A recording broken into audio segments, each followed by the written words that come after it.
This is the moment I've dreaded. Coming back to our home. Alone.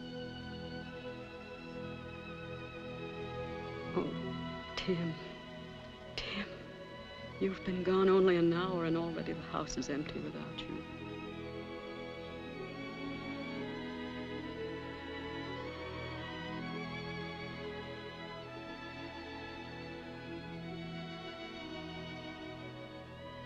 Darling, forgive me. I've held myself together through all our goodbyes, and I've tried to understand. But I still don't know why you should risk your life. You, the best-natured and dearest person in the world.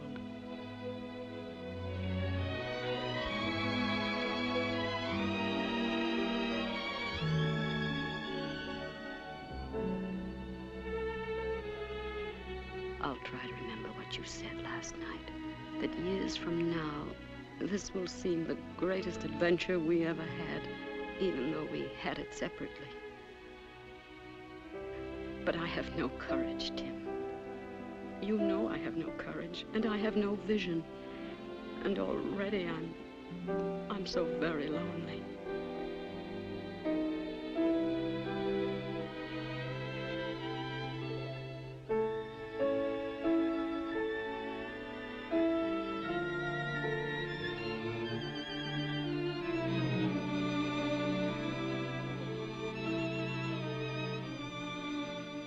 We've had, at least today.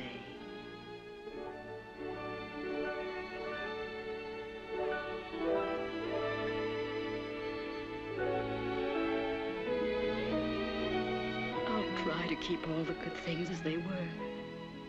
I'll keep the past alive. Like a warm room for you to come back to. I promise.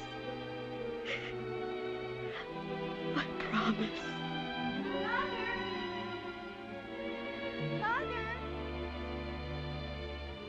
Mother, where are you? Upstairs, dear.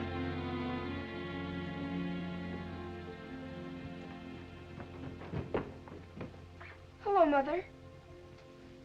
Hi, darlings. Are you awfully wet?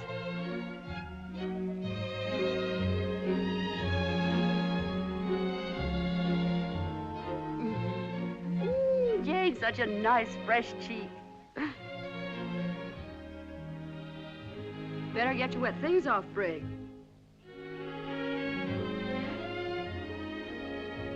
Pop get off all right? Was his train on time? I think it was just mean of Pop not to let us go to the station with you. Oh, darling, you know how much he loves you. He didn't even want me there. You know how he hates a fuss. Now, Louisiana's not so far. And he'll be home on leave before he goes.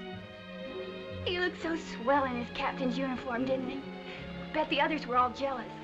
I'd hate a squinchy little father. Pop looks like a parade all by himself. Did he have my present with him? Right in his pocket, Brig. I hope he keeps all his money in it and everything. I hope he buys all those generals a drink. And maybe he'll be a major by the time he gets home on leave. He can be a major anytime he wants to. And anyhow, he'd probably rather do something else with it anyway. Like sending Mother a present or what, honey? Oh, I don't know. Buy some magazines or books, maybe. I wasn't really thinking.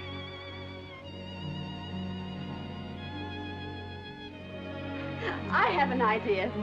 How would you kids like to play some gin rummy before dinner? Okay? Okay.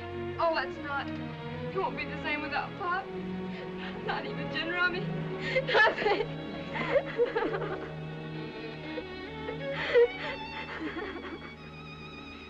Hello, soda?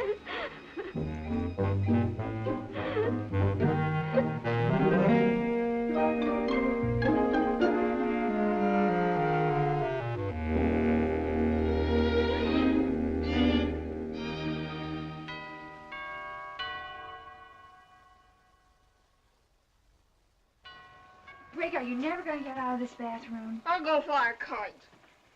I wish you would till I get through. Well, if you don't get through pretty soon, you'll brush all the enamel off your teeth. You all stop that bickerment. It's time you girls was getting yourselves to bed. Hi, Fidelia. Hello, Fidelia. Where have you been all day? Where's your mother? I'm in here, in Jane's room. All right, Princess. The mirror's all yours now. You can have a wonderful time just looking at yourself. Evening, Miss Hilton. Did Captain Hilton get away all right this afternoon? Yes, Bedelia. He said to tell you he'd send you a postcard from New Orleans. What about you? How did things go? I got that job this afternoon just like you tells him with some lofty people uptown. That's good. The wages is mighty fine. I starts right away. But I ain't gonna be contentment.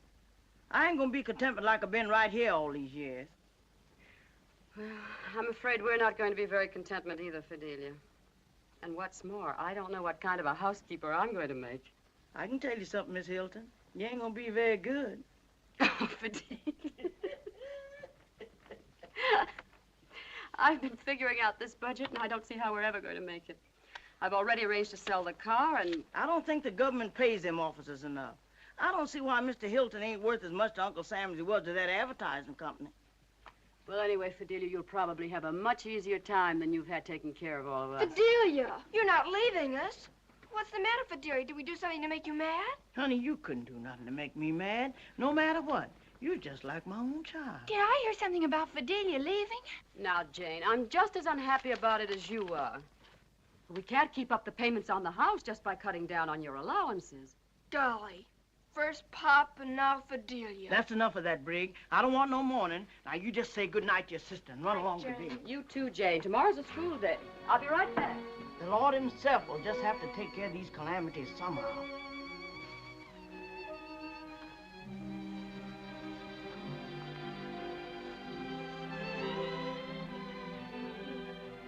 You'll come to see us, won't you, Fidelia? Of course I will, child. Land sakes alive, if you don't learn to pick up your clothes, you never will keep a husband. Men don't fancy disorderment. Good night for now, Jane, honey.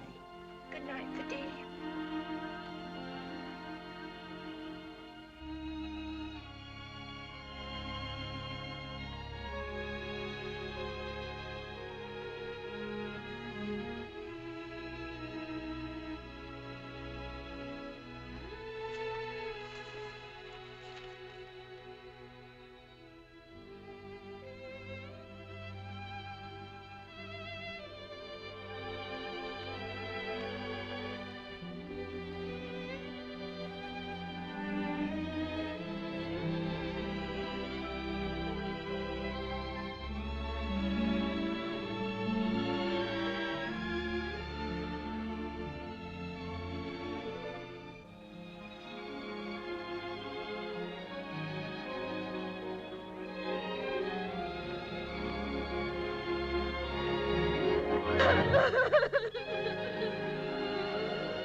Oh!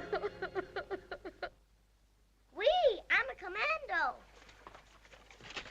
Well, this is all that's left of Fidelia's last cake, and I'm afraid it's pretty stale, but cake is cake these days. I don't care what they do as long as they don't ration pickles. Yes, I know. You'll probably have chronic indigestion by the time the war's over. Hi, Gladys. What on earth's the matter with that child? Oh, Gladys is afraid of grown-ups, that's all.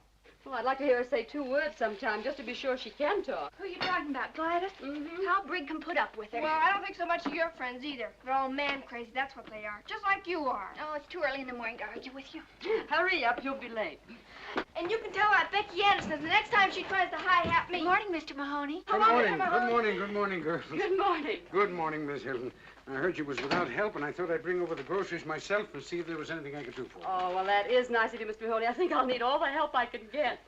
And by the way, I hope you won't mind waiting a little on last month's bill. Oh, don't. I haven't received my first allotment check yet, and I'm afraid I'm not a very good manager. Well, I know everybody's got problems these days. Well, now you take me, for instance. I'm trying to get enough of everything for my old customers. Would you believe it, Mrs. Hilton? One of them had the nerve to ask me why I didn't go into the black market. Me, with my boy in the service. You don't mean Johnny? Well, I wondered why I haven't seen him lately. Yes, ma'am, and he's a mighty fine boy. I've got a picture of him in his uniform right here. Well, I'd love to see him. Would you? You're very proud of him, aren't you? Yes, ma'am. There are two things that Johnny always wanted to be. One of them was to be an aviator. And what is Johnny's other ambition, Mr. Mahoney? Well, you wouldn't be believing this, maybe, but it's advertising. Advertising. My Johnny always wanted to be an advertising man. Oh. Well, I'm sure he'll be very successful at it. You really think that, do you, ma'am? Yes, I do. You do. Well, I guess I'd better be running along. Goodbye, Miss Hilton. Goodbye. Oh, Mr. Mahoney. Do you know, I think Mr. Hilton might like to help Johnny get into the advertising business when the war's over. Now, that is an idea. It wouldn't have occurred to me. Mr. Hilton is in the advertising business, isn't he? Mm-hmm. And I'm sure he'd be delighted. We've always thought Johnny was a fine, intelligent boy. That he is, ma'am. That and a whole lot more. And you've really given us something to look forward to. Me and Johnny and the missus. And it was very nice of you to come and visit with me this way, Mr. Mahoney. Oh, not at all, ma'am. Not at all.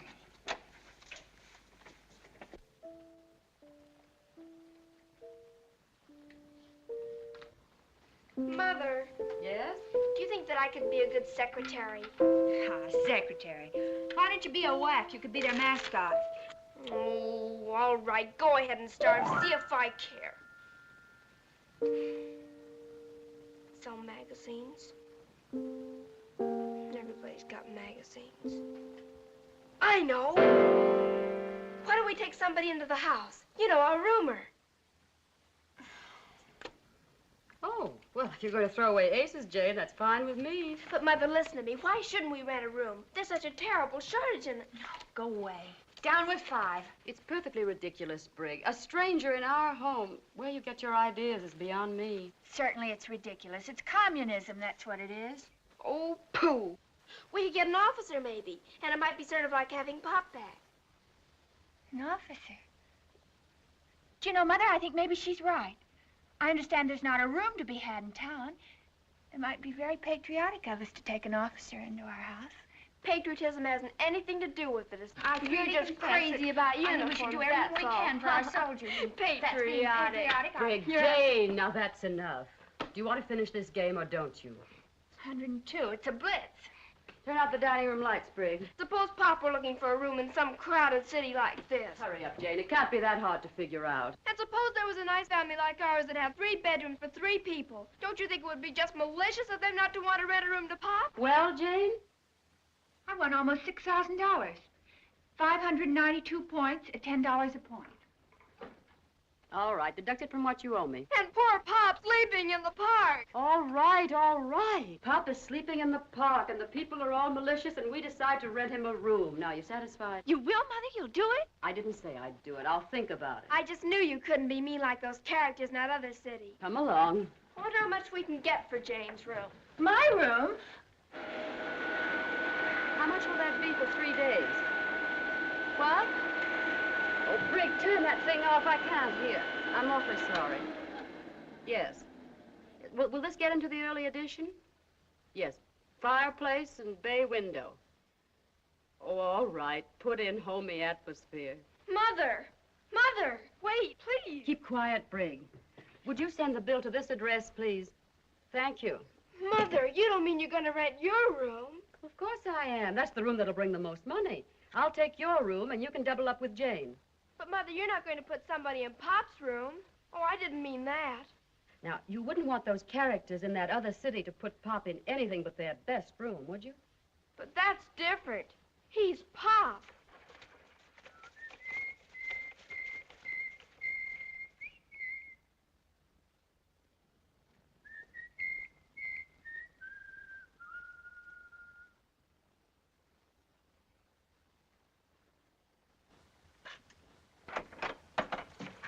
Good morning.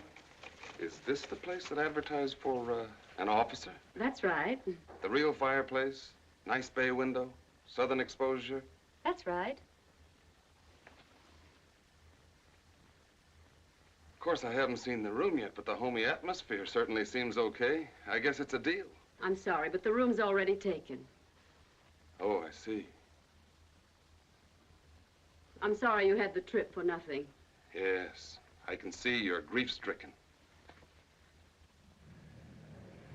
Jane. Hi, Beaver.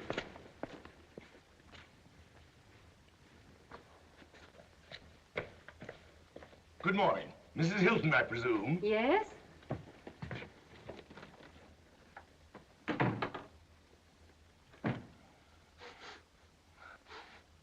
May I be permitted to observe this is the first house I've found in this God-forsaken community that doesn't smell of cabbage. Well, it does sometimes. When I was given to understand at the office of the purchasing division, to which I have the misfortune to be attached, that you had a room for rent. Yes, but I specified an officer. You see, my husband... My name is Smollett, William G., Colonel, United States Army, retired. Retired, I might add, by virtue of certain fatuous opinions held in the War Department, which judge a man's usefulness neither by his experience nor his ability, but by the number of years since he was weaned.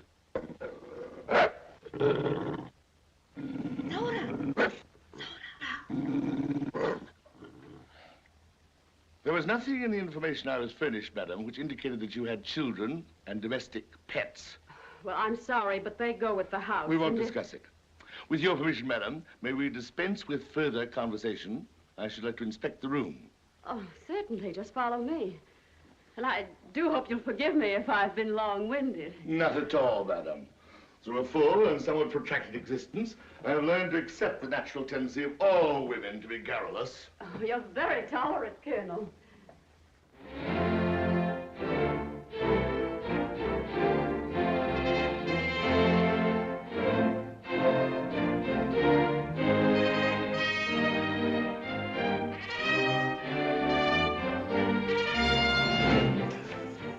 Outrage! Mrs. Hilton! Mrs. Hilton! Can I do anything for you, Colonel Smollett? Mother's busy in the kitchen. Indeed you can, Miss Hilton. You can tell me who had the kindness to leave on my bed this pronouncement from Washington. This lesson in old-world courtesy and manners. Oh, I did that, Colonel Smollett. I just thought it might make it easier for us to get along. Oh, would you mind helping me with my aquarium? What? You see, Mother's going to use this room, and I have to get my things into Jane's room. Now, if you'll just grab that end there. Now, you walk backwards, and I'll steer you. The big one seems to be the commanding officer, kind of. Don't you think that's intriguing? Fascinating. Now, just a little over to the right. Be careful not to shake them. They're very sensitive. You must forgive me if I do anything wrong. This is my first experience hauling fish. Thanks, Colonel. I'll do as much for you someday. I'll tell you what you can do for me, young woman. There are certain elaborate suggestions on page 3 of this war communique concerning the condition, the schedule, and the equipment of the bathroom. Oh, yes. You do see. Then may I ask you to follow me for a moment? Of course. You know, Colonel Smollett, it was my idea that we should take in a roomer, and I'm so glad the whole thing's turned out so super. Since you are so ecstatic over the whole arrangement, may I make so bold as to ask whether you expect me to bathe under that? But golly, Colonel Smollett, there's a shower off Pop's room. I mean, your room. And is it necessary that your paying guests share the facilities of the house with this vegetable life? But you don't understand. This is the philodendron Pop gave me. It needs water, and I don't think rainwater gives it enough nourishment. Really? Well, just as soon as you think there's no longer any danger of pernicious anemia, would you mind removing that topsoil? Oh, yes, and another thing. I neglected to inform your mother that I like my breakfast promptly at 7. Coffee, thin toast, and 2 eggs, boiled, 2.5 minutes. Under no circumstances more than 3. But golly, Colonel Smollett, we can't afford to give you breakfast. Indeed. Well, even as it is now, poor Mother doesn't know what she's gonna do. When Vidalia was here, the bills didn't seem to be so high. But now with the way things are going up, Please, I'm quite prepared to pay. Oh, that's fine. Well, what would you say to 50 cents a day? Well, it seems a bit higher to the circumstances. All right, we'll make it $3 a week. $3? Oh, there's the doorbell. Well, let's call it a deal. Good night, Colonel. But, let's see. A week for rent. For breakfast.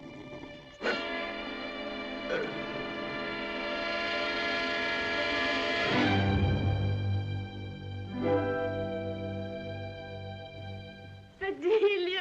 Oh, this is a nice surprise. I kind of thought I'd like to run down and see how you all was getting along. Just about the way you predicted. We miss you, Fidelia. Now, you just give me that apron right off and let Fidelia finish whatever it is you're doing. Nothing of the kind. You must be tired. Now, come and sit down. Child, would you mind running along? I got some trouble that I want to unburden onto your mother, kind of private life. You go on upstairs, dear. Yes, and I'll come up and tuck you in. All right. Oh, and Mother, remind me to tell you about the momentous deal I just made. All right, honey. Come and sit here, Fidelia. Yes, and thanks. Well, you see, Miss Hilton, it's this way.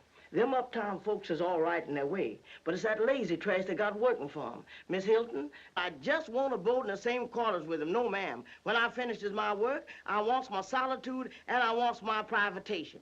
Fidelia, I'd do anything if I could only have you back, but things aren't any better. Yes, ma'am, I knows. Miss Hilton, your bills is running awful high. High isn't the word for it. But how do you know? Well, I hope she won't think I'm butting in, but I've been keeping in mighty close touch, and when I heard tell this afternoon about that Colonel Smollett, and here I'm making all that easy money, and I reflects maybe you wouldn't mind renting me my old room. Oh, now you know I'd never take any money from you. That room was always yours, and it always will be. I kind of figured you wouldn't take my money, so I've got it all figured out. I can work here on my days off and nights, too. You know, Miss Hilton, I'm just strong as a horse. Oh, no. You're not as young as you used to be. And you're not going to do any work for us. Why, it'll be wonderful for the children and me just to have you in the house. Miss Hilton, it's the most beautiful thing I ever heard anybody say in all my born days. If you don't mind, I'll just go get my bag. Oh, you shouldn't bother going all the way back for it tonight. It ain't no bother, Miss Hilton. It's a sitting right here.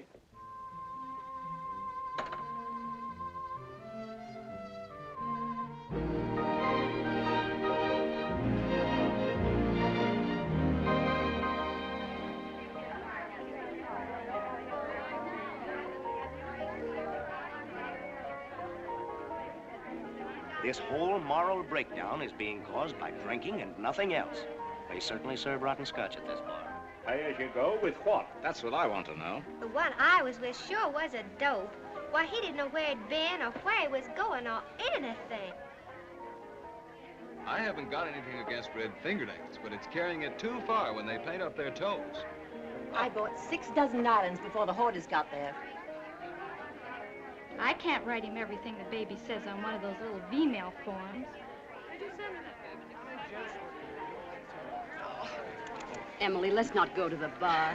I could use a drink. Oh, nonsense. Don't be so old-fashioned. Will you let us through, please? I've been here 20 minutes and... Oh, of course. Go right ahead. Just leaving anyway. He's rather nice looking, don't you think? Still have your weather eye out, Emily? Well, there are compensations for being a divorcee, you know. A bartender?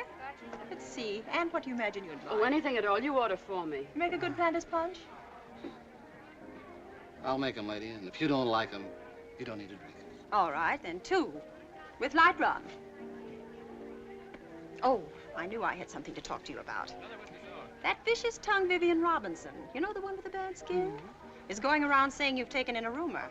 I've tried to tell her it must be a relative or something. No, that's the truth. I've taken a roomer. We need the money. Well, all I can say is that if things are that bad, Tim Hilton had no business going into the Army.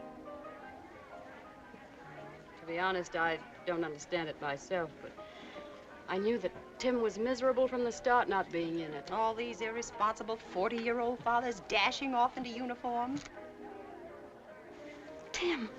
Oh, does it always have to be Tim? Oh, Tony. Yes, the Eternal also-ran. What on earth are you...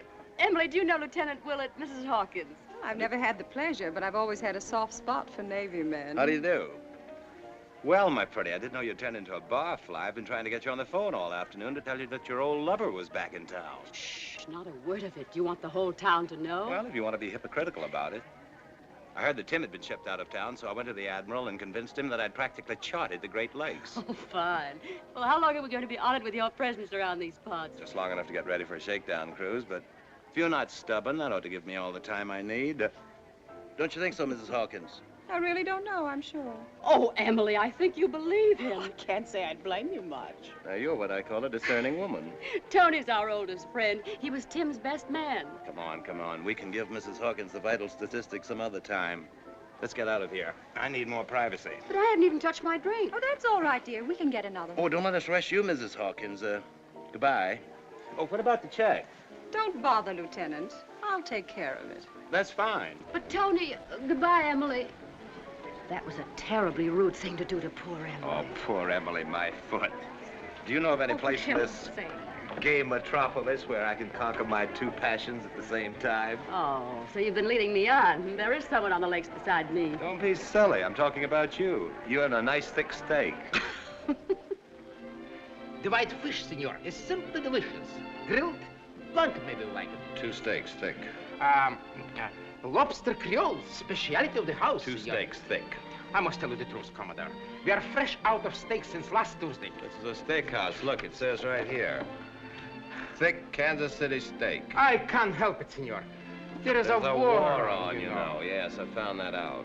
All right, bring us whatever you have. Anything but hash. Bravo, senor. You will be very happy. You will see. What are you looking so depressed about? Oh, my life is an endless series of disappointments. No steak, nobody loves me. You wouldn't think so if you'd heard the kids just now when I told them you were in town. I can't figure out just what special charm you have for them. It's just that they have better taste than their mother. If you ask me, I think they believe you're some kind of genius. Those cover girls you used to paint for romantic tales really gave you glamour in their eyes. Oh, gone are the days. Still, you know, Anne, there's a certain similarity between a beautiful woman and a battleship. It must be, or else why would you be so interested in battleships? You got me wrong, Anne. As far as I'm concerned, there never was a beautiful woman but you. Oh. Ever since that summer, the whole crowd of us went up to the Thousand Islands. When I first saw you standing on that little yawl, had on that white bathing suit, remember? With your hair blowing in the wind. Why, Tony Willett, when did you get back? Oh, hello, sugar. Give me a ring, huh? Yes, I will. I will. We were in the Thousand Islands with my hair blowing in the wind, remember? Really, Anne, I was nobody at all. Just a girl I happened to meet the last time I was in town. Oh, Tony, you don't have to apologize to me. I'd be disappointed if you ever changed. Look, when we get home, I'll show you something I brought back just to prove What to do you mean when we get home? Just what I said. Certainly mean to put me up, don't you? Probably can't get a room anyplace else. Understand the hotels are jammed. Oh, why do these things always happen to me? I don't see why it should be any hardship to you. Tim's away. You ought to have plenty of room. What do you think you're going to do, share my room? The girls can double up. The girls have already doubled up. We have a lodger. A lodger? What? Yes, no, don't start. No, I had enough of it from Emily. We needed the money. Well, why don't you get a job? You look perfectly able-bodied to me, if I may use the word body. What on earth could I do? Well, you could do plenty of things if you really wanted to. You could... Let's skip it. I don't want to hear a serious word out of either of us until I leave this town. Oh, Tony, it's so good to see you. You know, next to Tim being home on leave, it's the nicest thing There that you could have... go again. Here I buy you a beautiful dinner, and what thanks do I get? Tim. What's that? Speciality of the house, chicken hash. Well, blow me down.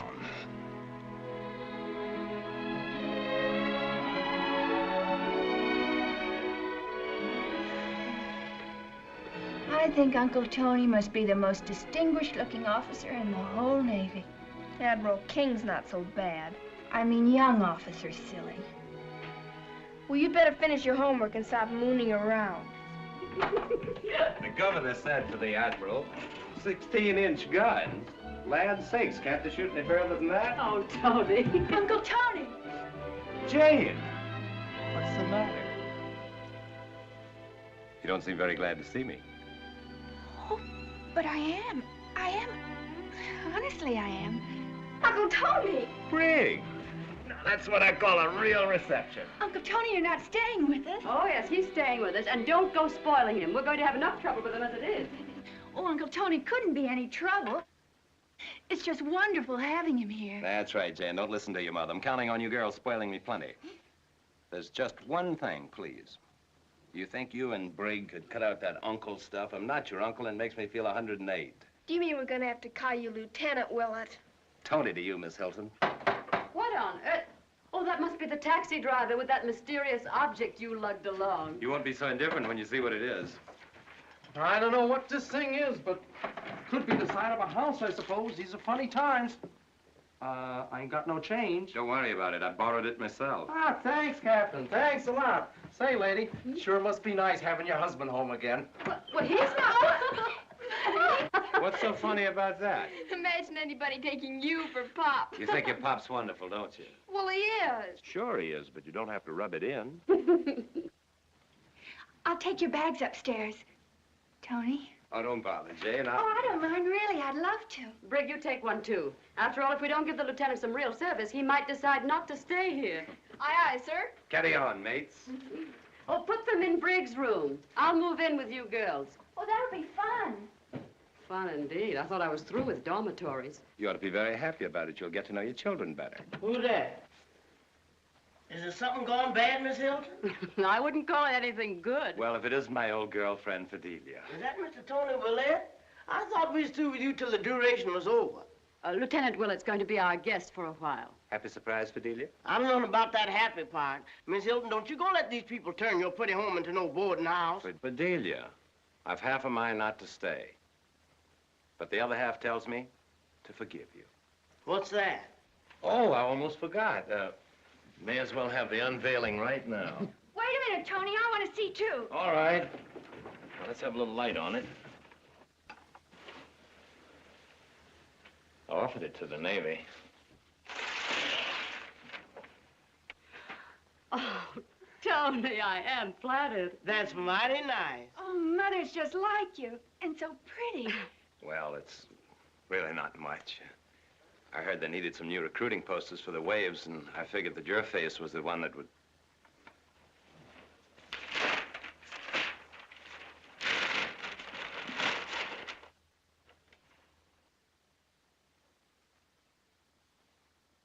Tony Willett, I might have known. Mr. Willett, you cover that thing right up this here minute. Jane, you's no business looking at that. Tony, the Navy Department didn't accept it. No. I never even found out why. I just got the painting back, and the next thing I knew, I was on sea duty. Red tape, I guess. I hope you're having enough trouble. I wouldn't wish this on a chap. Give it a little push, Jane. All right, Tony. Oh, nice going, Jane. Oh, Tony, I'm so sorry. Never mind, Jane. I'm sure your mother put you up to it. Oh, no, honestly, Tony. Which way do I take this thing? Here, starboard on the port side. Here, I'll help you. How are you going to get the bed in here? Am I going to what? No, don't worry. We'll put the mattress on the floor for tonight. Yes, Tony, don't worry. I love to sleep on the floor. Come on. Oh, good evening, Colonel Smollett. I do hope you won't mind not taking one of the mattresses out of your room. Well, not at all. One mattress is entirely sufficient. Tony, Colonel Smollett, may I present an old friend of ours, Lieutenant Willett. How are you, Colonel Smollett? How do you do? I take it your commissioner's in the Navy. That's right, sir. Doesn't surprise me. We'll get the bedstead out in the morning, Colonel. You see, we need the extra mattress tonight. I'm moving in with the Oh, it's girl. quite all right. I assume that you're taking the one that I have not been using. Oh, of course. That's fine. Something wrong with one of the beds? There's nothing wrong with the bed. It's just that monstrous animal that seems to be so attached to it. Good night.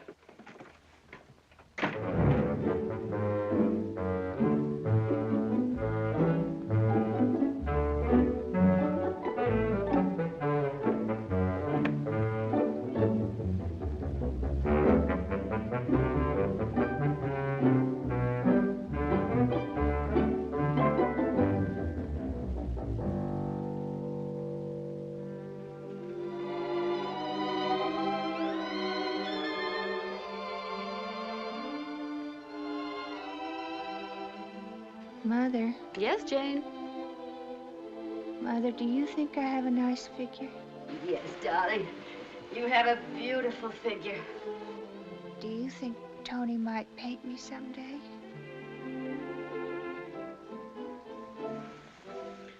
Over my dead body. Wet took it. Wet took it. You must have the name wrong. No, here it is in Pop's letter. And we're here in Texas on maneuvers. In a little town called Wettucket. We came, we saw, we took it. We took it. Very funny. I would appreciate it, my dear Bridget, if in the future you could spare me from your father's elaborate puns. And if, I suppose to some people that creature comes under the heading of pets. I beg your pardon, Colonel Smollett. There's someone here to see you. Your grandson. William? Hello, Grandpa.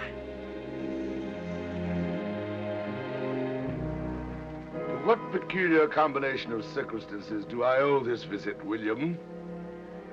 Well, you see, I was transferred out here to Chamberlain Field, and I found out at your office... Indeed? I wasn't even aware that the United States forces had been honored by your membership. I enlisted, sir, last summer. So? I don't think we need trouble these young women with your autobiography. Let's go into the living room. If you will excuse me. Excuse me.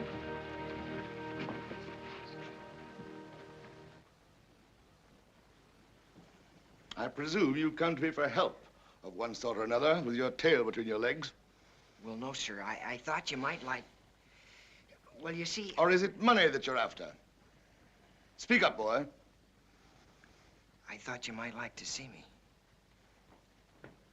A very mistaken notion, if ever you had one. And you've had plenty, as we're both well aware. After all, I thought that we may not see one another again. I don't know when I'll be shipped out. Come, William. Let's not dramatize these things. There's no need for any pretense of affection between us. You've paid your courtesy call. Well, all right, if that's the way you feel about it. I'm sorry to have disturbed you. You may drop me a line with your address.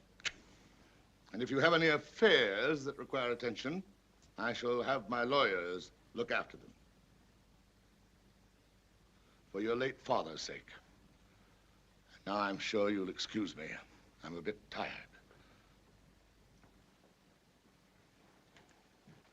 Goodbye, Grandpa.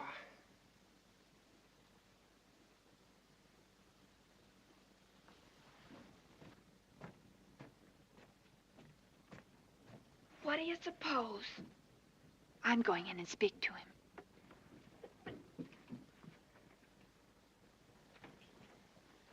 Mr. Smollett. Oh. I'm Jane Hilton. This is our home. Oh, I see. I'm glad to meet you. I hope you like the Army. I mean, are you on leave? Well, just for the day. I'll be at Chamberlain for a while, I suppose, until we're shipped. Oh, that'll be nice. Oh, I don't mean about you being shipped. Oh, I didn't mean that either.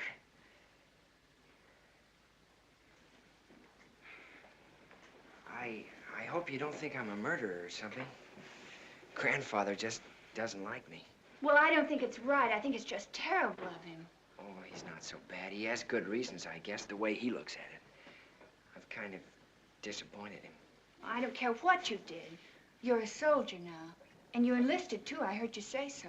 Oh, I'm afraid that isn't really so very much. Lots of men enlisted. But it's awfully nice of you to talk to me this way. Hi, Brig. What's the matter with the Colonel? He's storming around his room like one of the Smith brothers with a hot foot. I think I'll go up to my room and do some homework. Oh, hello. Oh, Uncle. I mean, Tony. Lieutenant Willett, this is Private William Smollett. How are you? How do you do, sir? Corporal. Engineers, isn't it? Oh, yes, Lieutenant. I'm sorry. You're related to the Colonel, I take it. I'm his grandson.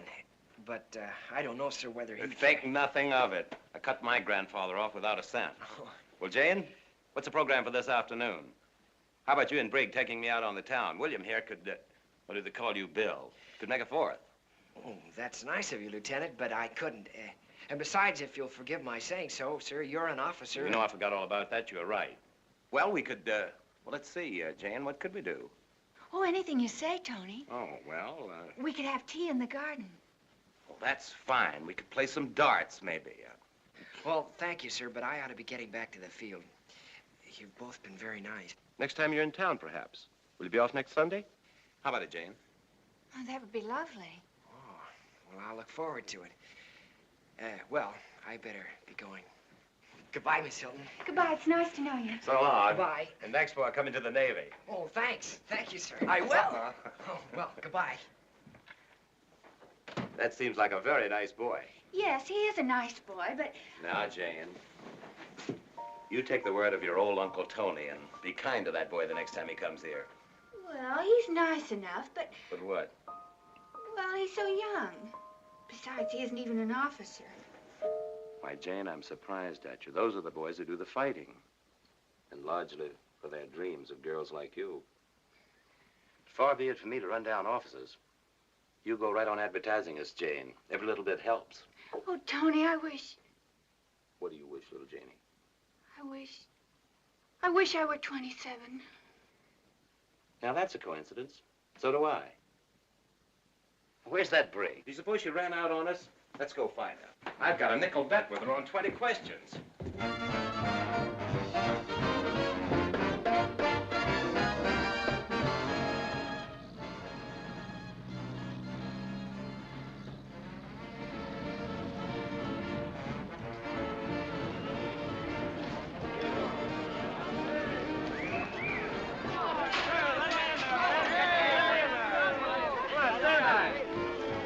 Mrs. Hawkins, let me help you down. My, but you're strong, Lieutenant. Here, men, help the young lady. Yes, sir. Oh, Mrs. Hawkins, I'm so frightened. There's nothing to be frightened of. You just go on in and dance. This here vehicle got Susie Fleming aboard. But a boy named Swenson was supposed to meet me here. Just go into the cloakroom and they'll give you your name. Hi, Becky.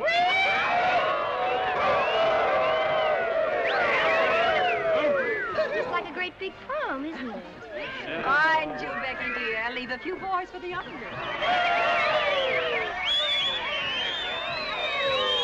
Miss Hilton! Miss Hilton! Come on, Jane. Don't dawdle. Will you be sure and tell me when Mother and Lieutenant Willett arrive? Don't worry. You just look for me at the committee table and I'll help you find her. Oh, hello, Miss Hilton. May I have your first dance? Well, I really don't know what arrangements have been made. I just can't figure out what could have happened to Susie Fleming. Jumped over the county hill. That's the way the gypsy doodle works. When you think that you're crazy, you're the victim of the gypsy doodle. But it's not your mind that's lazy, it's your tongue that's at fault, Dr. Doodle.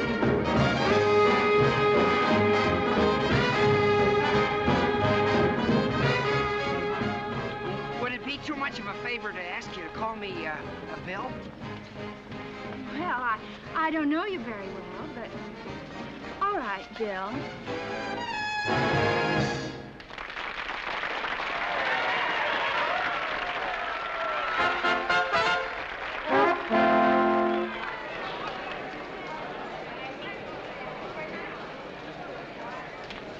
Hello, Emily. Hello, Anne. Hello, Lieutenant Willett. I'm simply delighted you could come to our little party. Hello. I practically had to tie him up with rope and drag him. He was afraid there wouldn't be another officer here. Oh, there are a few. My dear, you should see Captain Higgs, that profile. C'est joli. But I do believe you're the only naval man in the place. Isn't that just fine? I'll bet to give me 3 chairs and a long periscope. You'll have a good time, wait and see.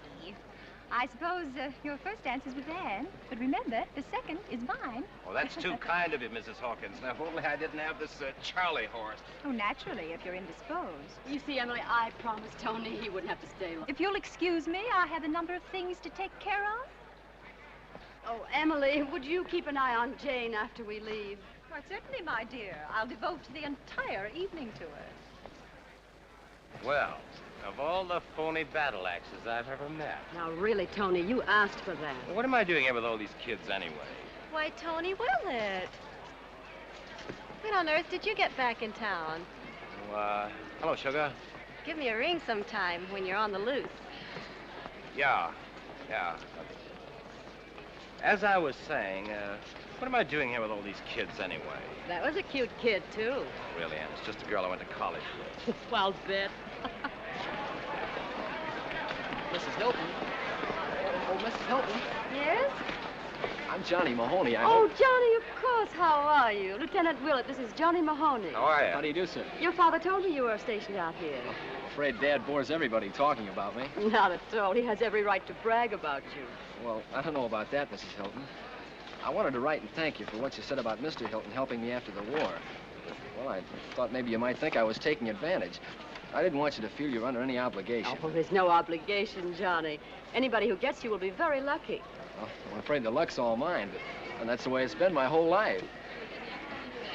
Well, I guess I have to be leaving now. So soon? I thought the dance was just getting underway. I only stopped in to pick up my gunner. I'm taking off in a few minutes. It's just a routine flight, you know. Oh, I see. Well, good night, Johnny. Good night, Mrs. Hilton. Good night, Lieutenant. Good night. Those kids just break my heart. They're so eager. I know. They expect to come back to something. What do you mean, Tony? Oh, I mean, something like they left. Only better. Hope they don't get too many surprises. Hello, Mother. Oh, Bill. Oh, good evening, sir. Hello, Tony. Hi, Jeannie. Oh, Mother, I don't believe you've met Bill Smollett, have you? How do you do? I'm so sorry I missed you at the house the other day. Oh, thank you, Mrs. Hilton. Your daughter's been very nice to me. Well, that's good. Now, you children run along and have a good time. We'll be leaving soon. Oh, Tony, aren't you going to dance with me even once? Well, Oh, go ahead, Tony.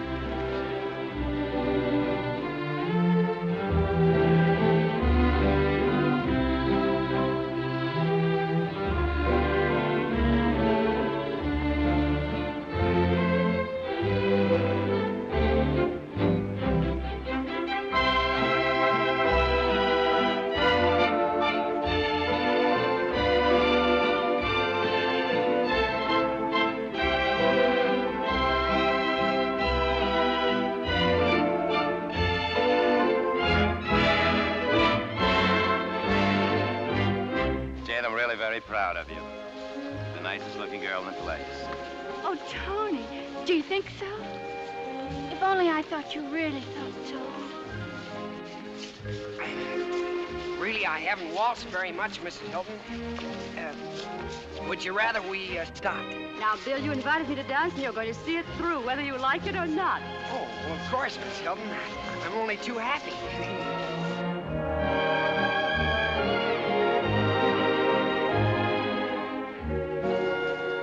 I think travel broadens one's soul. Don't you think so? Hope so. I'll be doing plenty of it. Do you think the artistic life is too bohemian? Indeed, I do. And look what happened to Bohemia. Oh. Did you lose something? Yes, ma'am. Susie Fleming. And I'm beginning to get right worried about her.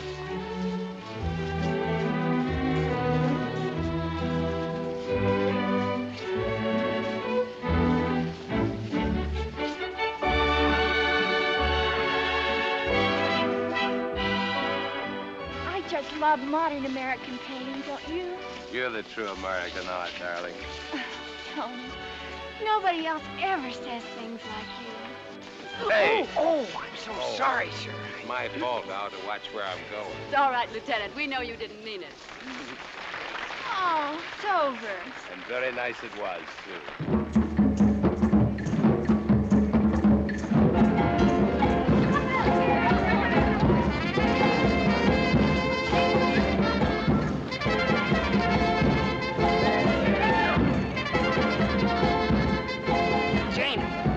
I ought to be behind you. I hope we can find Mother and Tony.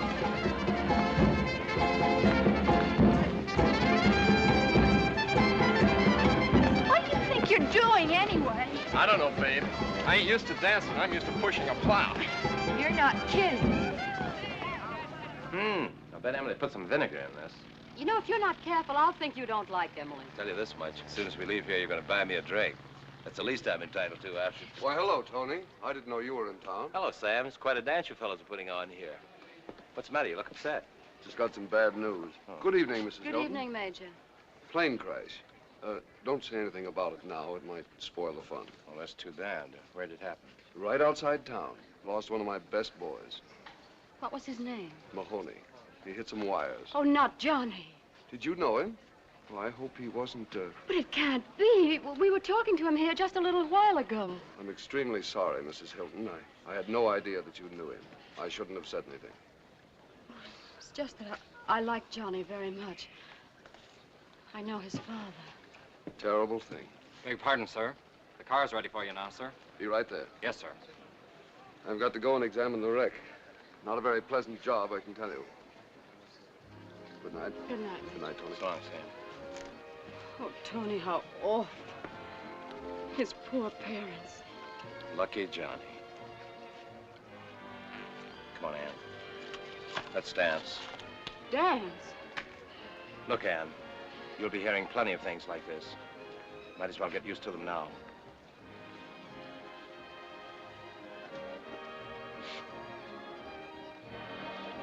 Oh, I feel so good. Don't you feel good? Well, now, my Susie, she's what I'd call a one-man woman. I love to read books. They're so significant. Why do they call you Wolf? Is that your nickname?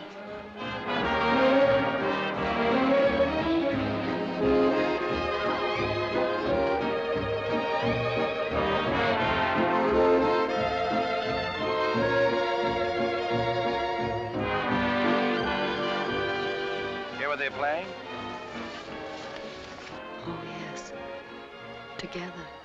As I remember, you and Tim drove everybody crazy wherever you went, having them play the thing over and over again. Laughed at the rain together,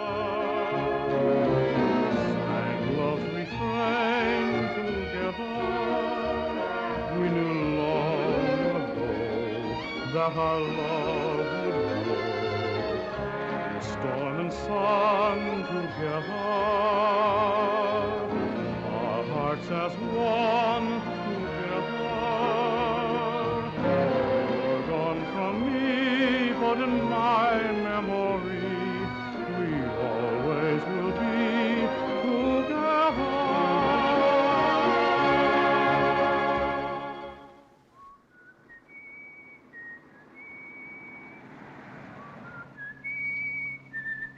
Oh, please, Tony, whistle something else. I thought that was your favorite, next to Rock of Ages, of course.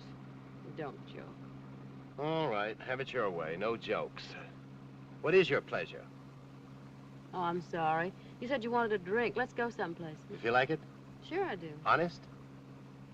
No, frankly, I don't feel much like it. Neither do I.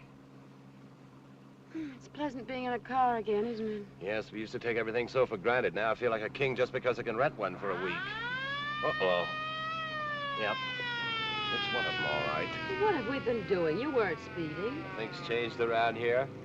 You have to be doing something now before you get a ticket?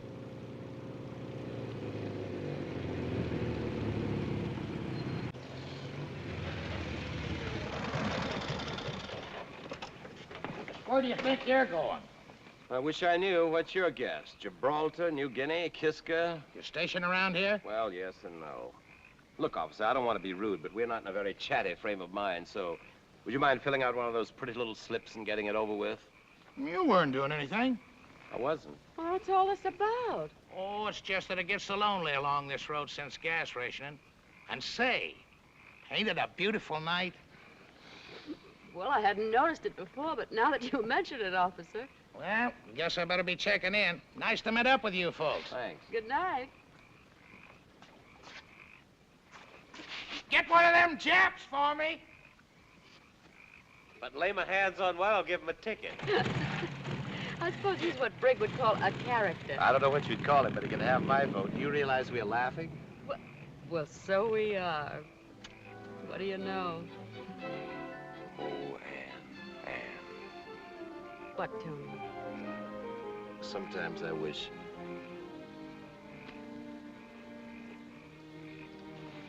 How'd you like a cigarette? Well, as a matter of fact, I'd love one. I don't believe I've had a cigarette in a month. I must say, I've never had such a dramatic build-up to a cigarette before. You know what I was just thinking? I like you best when you're not thinking. That's right, run me down. Tony Willett, the jolly fellow. Always good for a laugh. Oh, now, you're not really going to be wounded. Not by me, of all people. No. If you haven't wounded me by now, I guess I'm impervious, Ann. But I would like to tell you what I was thinking. All right. What were you thinking? I was just thinking what fun it would be sometimes to be a good, heavy, synthetic rubber heel. It would be synthetic, Tony.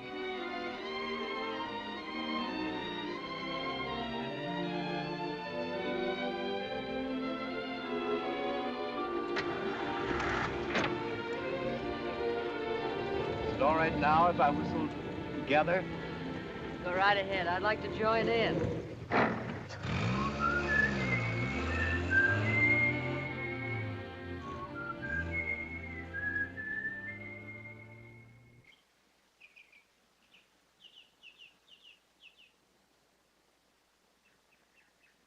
I just can't believe that by tomorrow Tony will be gone. There are enough carrots here to feed a cavalry regiment, men and horses. I guess next to Pop, Tony must be the nicest man in the world. Bridget, please. What, Colonel? If you'll excuse me, I've had enough this morning. In fact, I think that henceforth you may operate this victory garden entirely by yourself. But golly, what did I do? But since you're so obtuse, Tony, Uncle Tony. I suppose I'd better look for quarters elsewhere, since that's the way I'm regarded around here. Oh, Colonel Smollett, I wouldn't hurt your feelings for anything. And it's not a question of my feelings. After all, a man does have his pride. Oh, there's the postman. Maybe it's a letter from Pop. Oh, you'll wait here, won't you?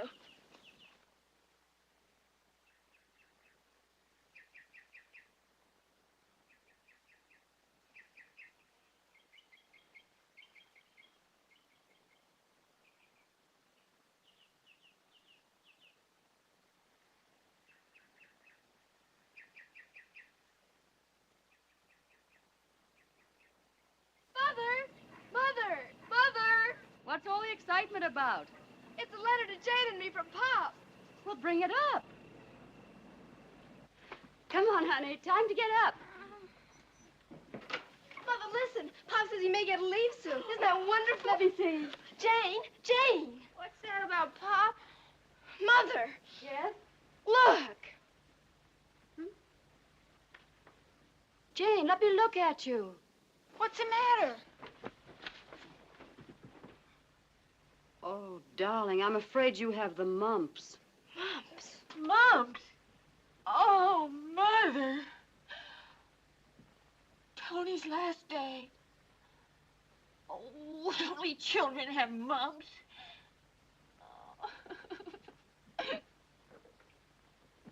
You sure you ain't leaving nothing here, Mr. Willett? Just my love, Fidelia. Why, you afraid maybe I'll come back?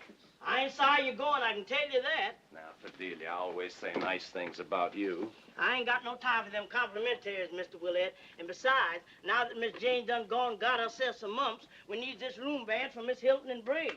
Well, at least give me credit for good timing. Here, don't bother with that. I'll take it down. I want to be sure it gets down. Oh, by the way, I almost forgot. I've got a going-away present for you, Fidelia. Huh? Here it is. And always remember, a great master devoted some of his last hours to you before he went off to the wars. You like it?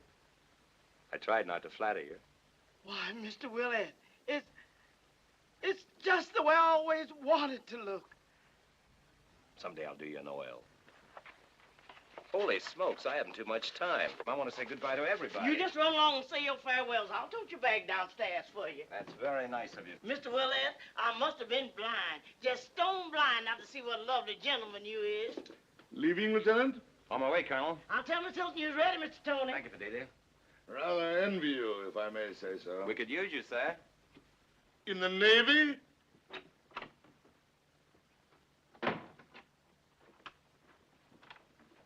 Good luck, Mr. Willett. Thank you, sir. I guess we have to have a Navy.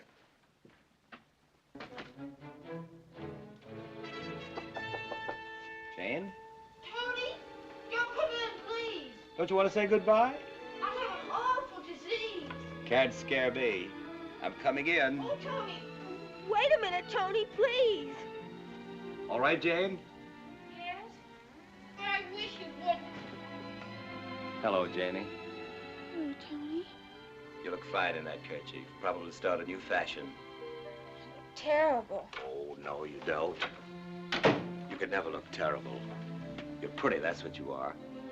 Don't laugh at me. I never laugh at anybody I love. And I've loved you from the moment you were born. Oh, is that all? It's the best love I have, Janie. It's a special kind of love I keep just for Ann and Tim and the two sweet girls who are part of Ann and Tim. Tony, you're going away and maybe you'll be killed and I've got the mumps. Just like a baby. I hope the mumps are the worst things that ever happened to you your whole life long. And I won't be killed. Only the good die young, haven't you heard? Then I'm neither good nor young. But Tony, you're just the right age for a man. Little Janie. Want to make a bet? What? I'll bet you that by the time I see you again, you're in love. You're silly. You're the silliest man I ever knew. Now you're making sense. Always knew you had a good head on your shoulders. Will you write to me? There won't be anything to write.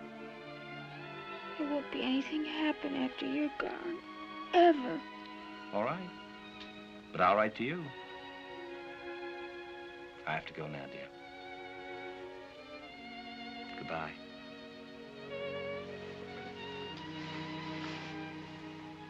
Goodbye, Janie. Bye, Tony. I'll write to you. I'll write to you all the time.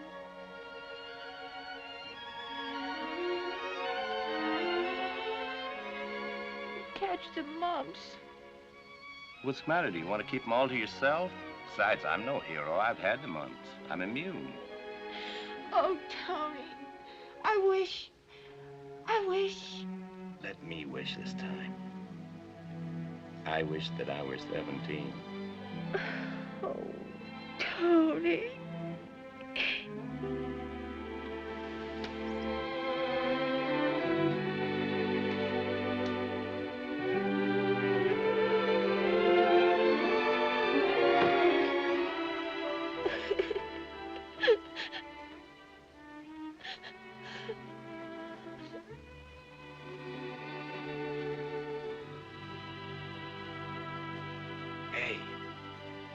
Sitting right there in that holy of holies just as though it were yours. I'm getting it used to being just another chair.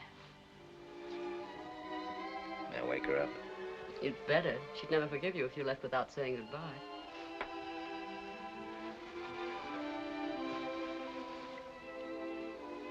If ever I have any children, God will punish me. They'll be boys. I couldn't possibly have anything as nice as that. The first step usually is to get married. Uh-huh.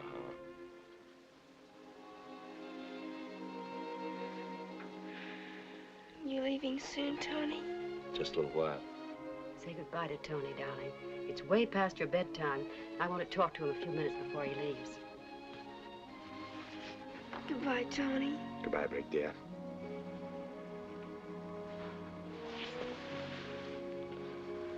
It's sort of like saying goodbye to Pop again. Coming from you, Brig, that's the compliment that top all compliments. I'll have another kiss on that. Your cab's here, Mr. Tony. Thank you, Fidelia. Would you ask him if he'd mind waiting a few minutes? I got it all arranged. He's waiting, Miss Hilton. Goodbye, Tony.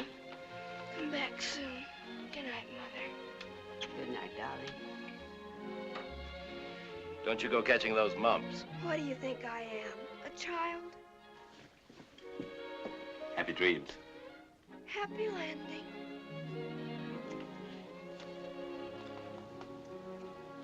Goodbye, Mr. Tony. Goodbye, Fidelia. I'll take myself along now before I...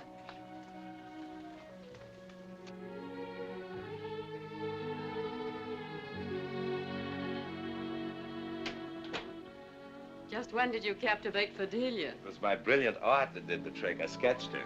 As a wave? And sometimes your ingratitude saddens me. You'll recover. I've got to leave here just 3 minutes flat. Tony, I'm so sorry to see you go. We've all loved having you. By the way, how did you leave Jane? With the mumps. And with tears, I'm afraid. I haven't much tact, I guess. I didn't know what to say. I know. Poor kid. But then you are very attractive, Tony. A bone from Mrs. Hilton. No, I mean it. It won't be too easy for Jane getting over it. Oh, nonsense. Older men, every girl goes through it, didn't you? Still going through it. Yeah. Older men named Hilton. Don't you ever worry about Jane? I won't, as long as the older men are like you. You know something, Ann? I'm chump enough to go on living on your compliments for the next 6 months. Like a camel in water, you know. How long can they go? I can't tell you. I never knew one. Tony, don't tell me any secrets, but is it action this time? I guess so, down to St. Lawrence, and then just when I don't even know myself. I won't say what I feel. No, don't.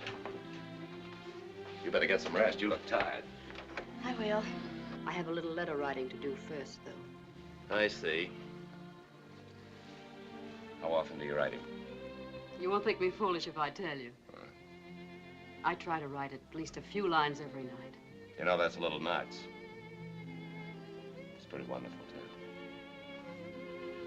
Well, good night, Ann. Good night, yourself. Oh, come here. You're a swell guy, Tony. Oh, go away.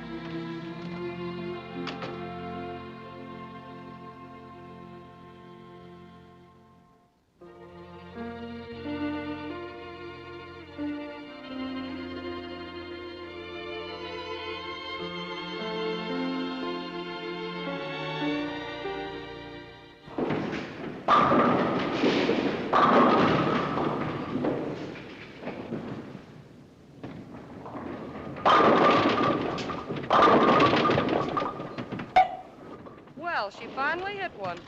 Now, don't drop it. Bowl it.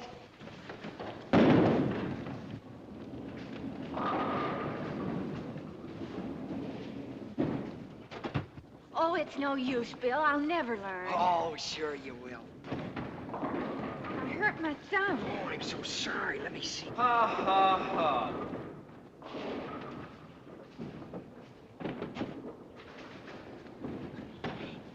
It's your turn now, Bill. Let's see if you can knock them all down. Well, I don't know about that.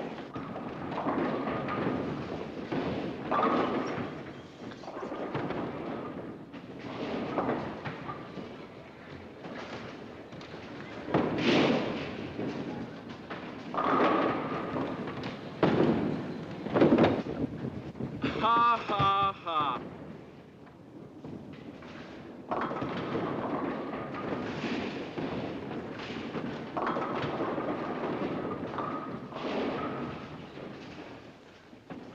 Like a piece of tape? Oh, thank you.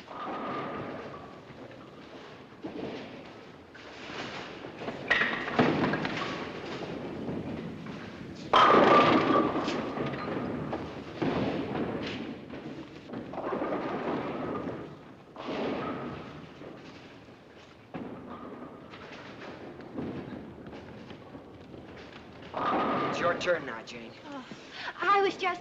He just gave me a piece of tape.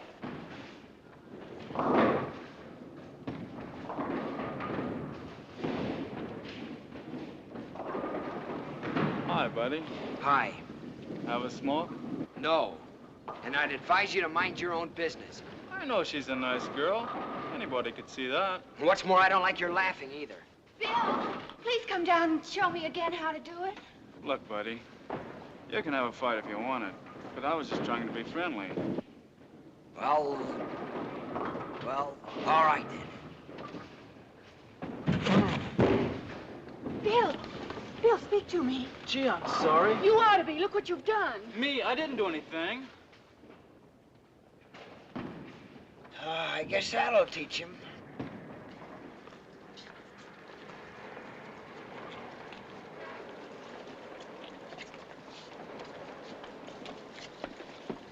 You know, I've never been to the beach in my whole life. I've never seen the ocean. You haven't? I never saw it till a couple of months ago. But you're a sailor. I was brought up on a farm. Oh, I see. I've never been on a farm. You haven't? I was brought up on a army post. Oh, I see. I have to catch a train. Got to be back at the base in the morning.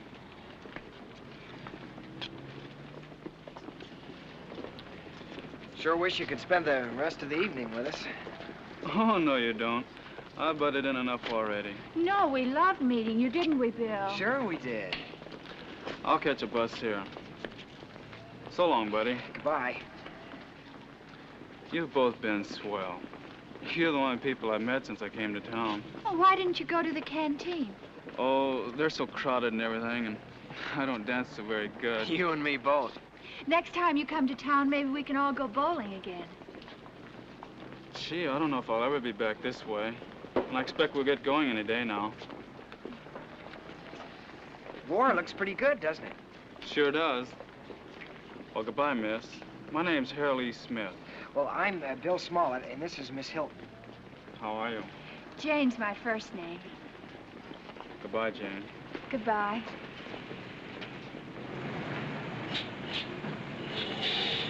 Bye, Harold. Hal. Oh, goodbye, Hal.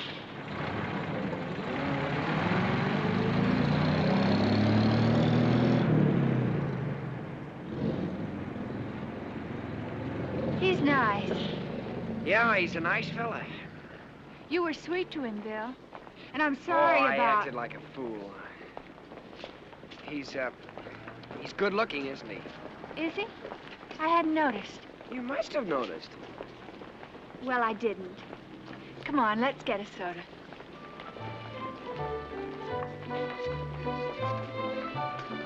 No chocolate.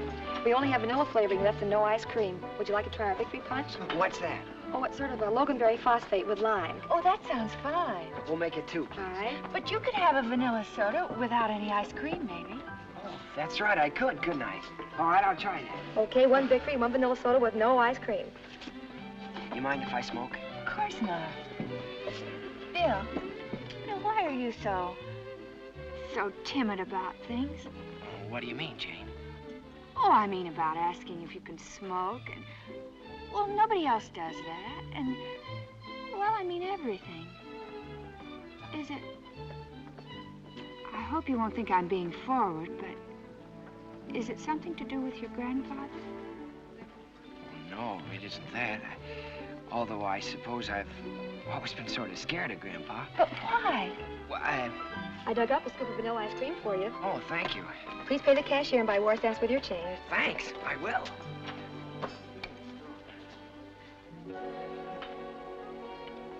You see, my father was a soldier. He was a colonel when he died. I guess all the Smolletts all the way back were soldiers. One of them was with Washington at Yorktown. Although sometimes I think Grandpa just made that one up. I'm sure he didn't. You ought to be awfully proud. Oh, I'm proud, all right. But, something went wrong with me. Mother died when I was born, so I never knew her. Oh, of course, I never knew her. That's a shame. She could paint pretty well, china and things. I hope I can show you her work sometime. That is, if Grandpa... If Grandpa what? Well, if I go home. You see, I haven't lived home since West Point. West Point? Oh, look, Jane, you don't want to hear all about this, do you? Not if you don't want me to, Bill. Oh, but I do, of course. There's no one in the whole world that I'd rather explain...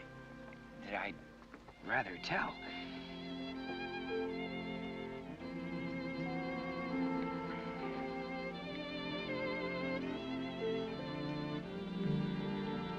Isn't your soda all right? Oh, yeah, I just don't feel much like it. I thought I did, but... You don't have to drink it, Bill. Would you rather go home and talk? We could sit on the porch. Oh, swell. I'd like that. Soda.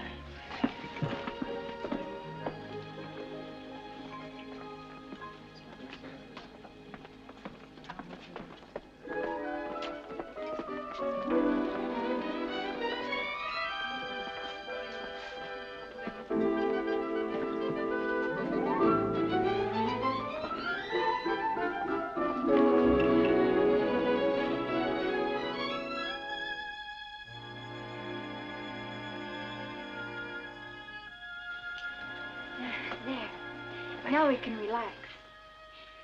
You were talking about how your grandfather always wanted you to be a soldier. Would you like a sandwich or something? He wanted me to be a general. But didn't you want to be a general? Well, no, I didn't. But why not, Bill? I had an idea it was more important to build things. But I don't mean it isn't terribly important being a soldier. I don't know how we'd keep the things we build without them.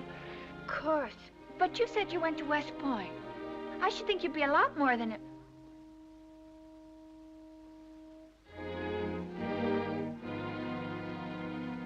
More than a corporal, you mean? Let's have a picnic sometime. I'll bring a...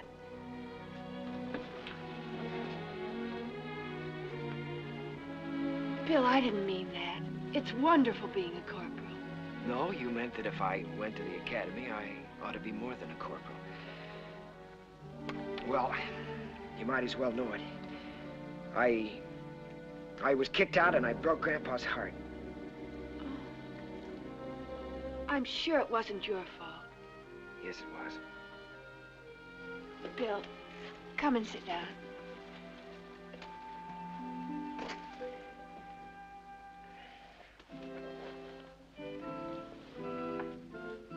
Look, Grandpa's father carried this watch at Vicksburg. Grandpa gave it to me on my 10th birthday. He had it engraved for me. Read it. I'll light a match. To William G. Smollett II, who will lead men to glory on the battlefield. Oh, you must have been terribly pleased. I said, Grandpa, don't people hurt each other in war? You see, I was only 10. He took the watch away from me. But he gave it back to me again when I entered the academy. Oh, Jane, I did my best, but I couldn't ever make a good officer. I can't lead men, and I know it. So even if I led my class the way Grandpa thought I should... Grandpa. What about yourself? Why is it so important that you satisfy him, the old... Because he loved me so. Yeah, I'm sure he did, once. But all through military school, from the time I was 8 years old, I kept letting him down. I never even wanted to play with the tin soldiers he gave me. Grandpa kept telling me that if I was a Smollett, I'd... But I guess I was always, well, you know, weak. I was sort of a joke at the academy. I only lasted a couple of months. Grandpa couldn't face his old cronies. Well, that's it. Now you can see what a mess I made out of everything. You've done no such thing. You're fine and strong, but you're just sensitive, that's all. But don't you think I'm a failure after everything I've told you? A failure? Just because you're not an officer? Why, an officer I know told me, he said that you're the boys who are doing the fighting. Lieutenant Willett? Yes? You think a lot of him, don't you? Of course, but what's that got to do with it? You're a soldier, and I'm... That is, we're proud of you. And I hope you never get promoted. All those officers strutting around with their gold braid and everything. Gee, Jane, I'm so glad you feel that way about it. But, Grandpa... Oh, bother, Grandpa. Ooh, there's soda. Maybe you'd better go before we wake the Colonel. He doesn't scare me. Not anymore, he doesn't. Jane, let me stay long enough for just one cigarette. All right. Provided you don't ask my permission to smoke it. I won't.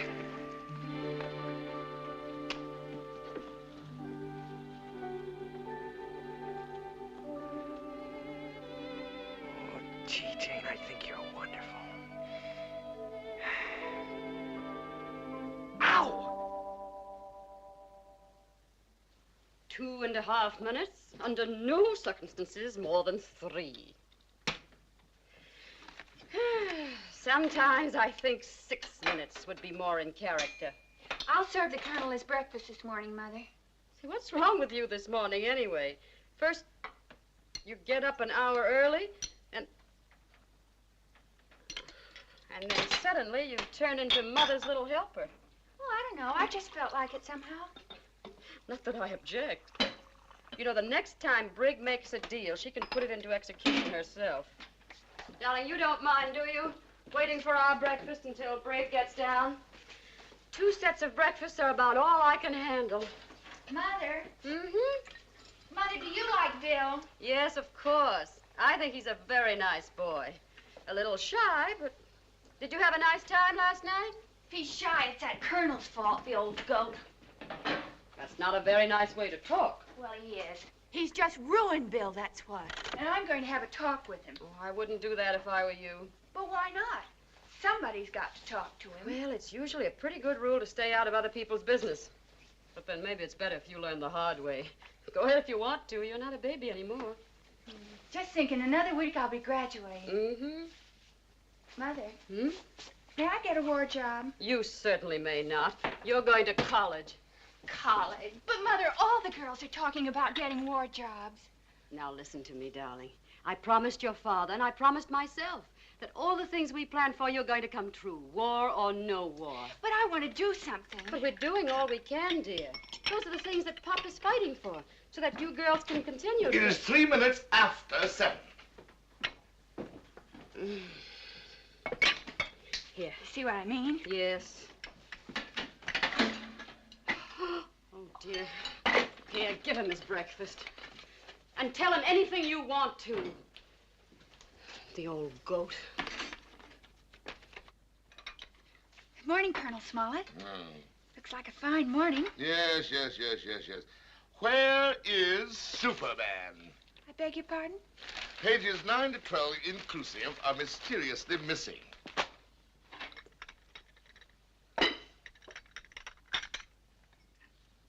Where's the other one? Brig? Oh, it's a little early for her. The other egg. Oh, that's the only one we have. There's going to be sort of a shortage. I guess the hens are busy with war work.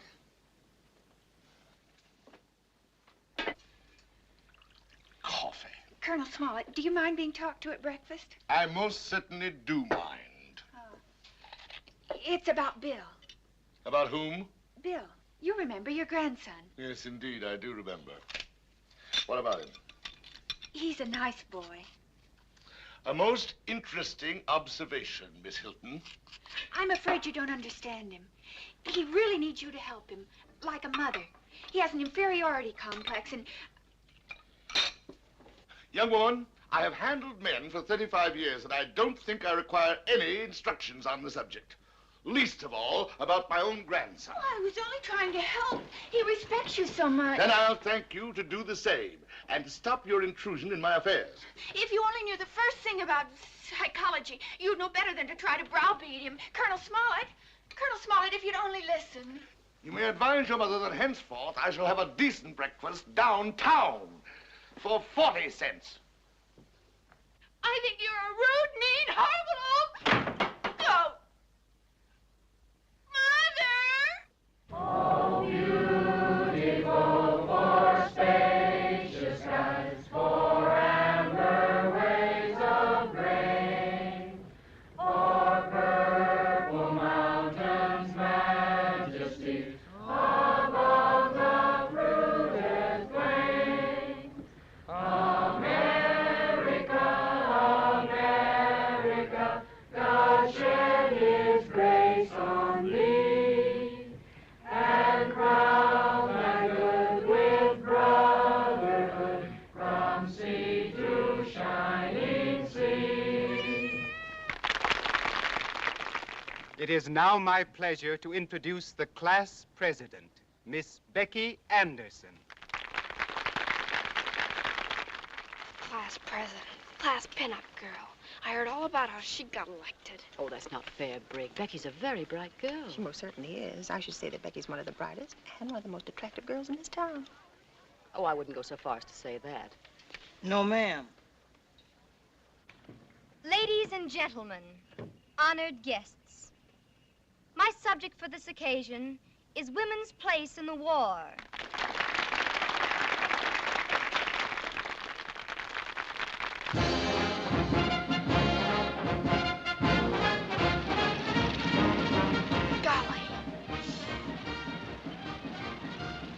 Pop!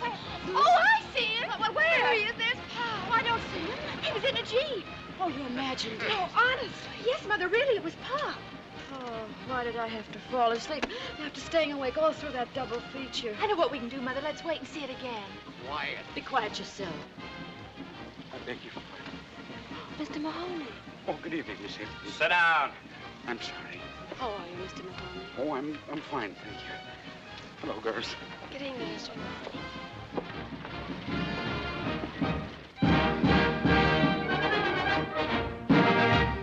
Stone City, Nebraska turns out to greet Sergeant Tommy Blair of the Army Air Forces.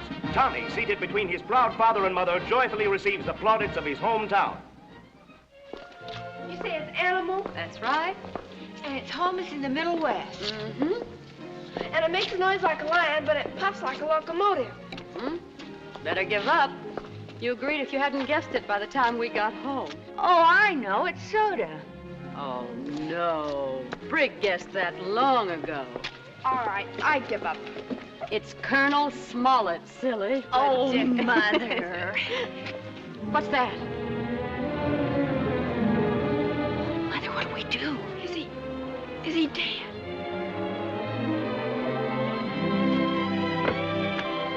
Oh, it's Bill.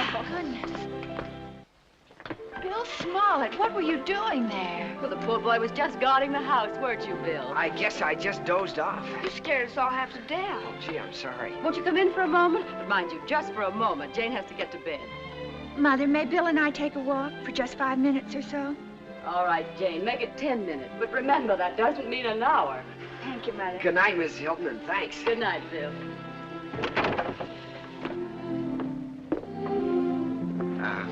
Gee, I'm sure sorry I missed your graduation, Jane. It's not your fault you couldn't get off.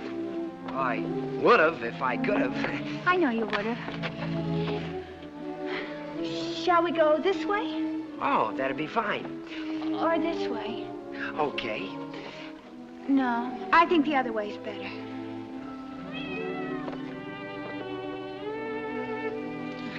How are things out at the field? Oh, they're fine, thank you. How's everything with you? Oh, just fine. I want to get a war job, but Mother won't let me. Well, I think she's right. You ought to stay home. No, it isn't that at all. Mother wants me to go to college. Oh. Oh, gee, that'd take 4 years, wouldn't it? If I go. You don't want to go? No, it's so silly. If I were 3 or 4 years older, I could be a waif. Or a whack. Or a nurse, that's what I'd rather be most, a nurse. That'd be swell if I was wounded.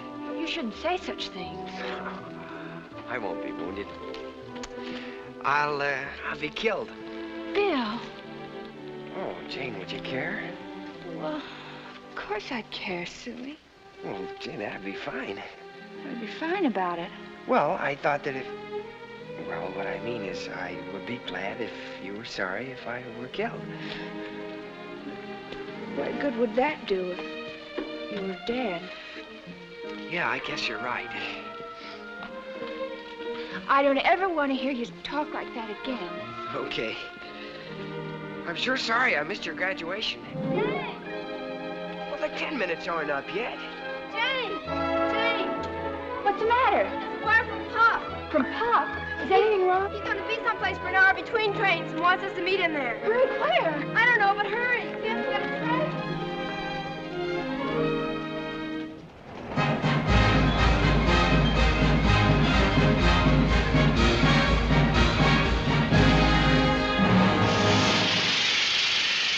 Show your tickets, please.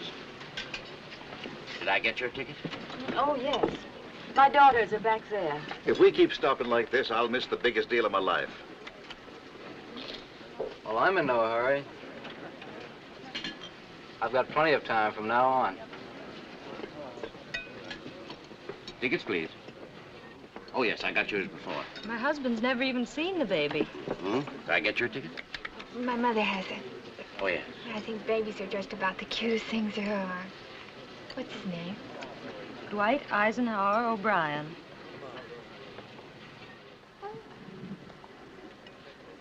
And after the Germans came... Ticket, please. And after the Germans came, We did not get any milk or any meat at all. I think this business of serving only 2 meals a day on these trains is simply outrageous. Tickets, please. Conductor, can't we do anything to get this train going? I wish we could, but those supply trains have the right of way. Well, we're going to meet my pop. He's in the army, and if this train is late, we may not see him before he leaves. But don't you think those tanks had better get through if you want him to come back?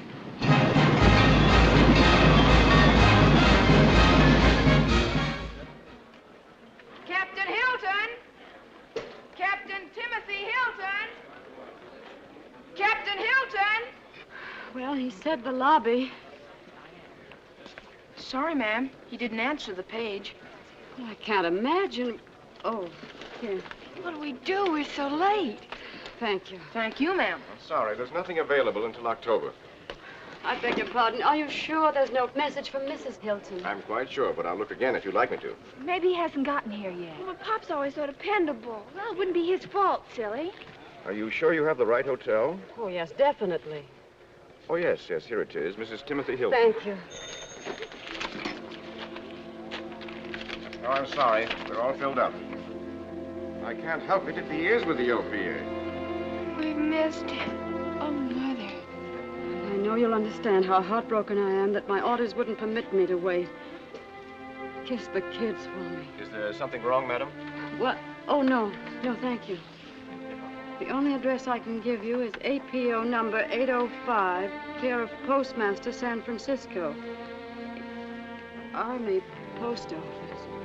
But, Mother, that means we won't be seeing him before. Oh, Mother! No. Sorry. No reservations until October.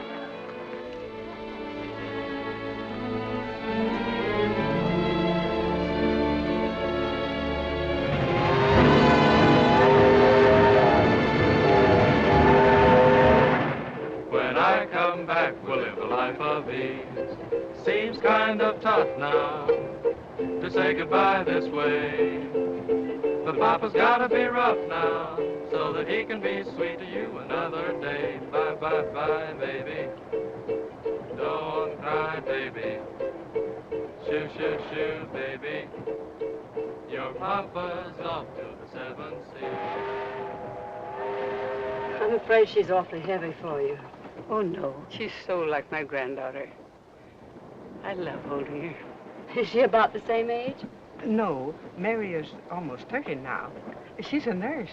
Here, let me show you her picture. Oh, she's pretty. Where is she now? I really don't know. You see, she was at Corregidor. Oh, I'm so sorry. Mother, won't you let me do something now? Can I? Oh, Jane, please, darling, not again. I'm so hot and so tired. But just for the summer, Mother. I could be a nurse's aide, maybe.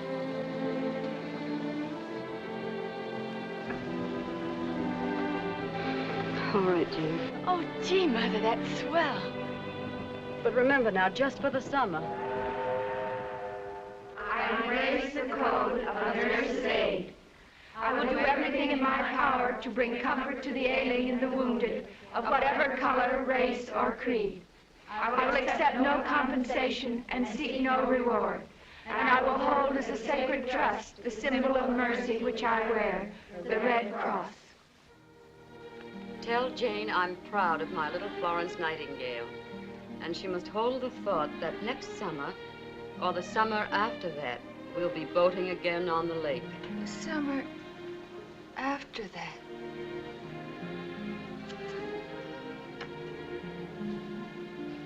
And tell Brig that her candy is all the sweeter because she made it. But I'm worried about your ration points. You mustn't waste them on me. Waste them on Pop. He's thinking of us, darling. We get everything we could possibly want. And don't tell Fidelia, but the grub is wonderful. I'm gaining a pound a week. And if it doesn't stop soon, they'll have to make me a general just for appearance's sake. That's all for tonight, except... Except for what, Mother? The rest is to me. Mother, I want to hear it. Can't I have any privacy at all? It's just for Mother, Brig. Didn't you hear? All right. Oh, you can hear it. It's not that secret, silly. That's all for tonight, except to say that come war, come jungles, come Japanese, they're all so easy to take. Because at the end of this, my darling, I know there waits for me your love.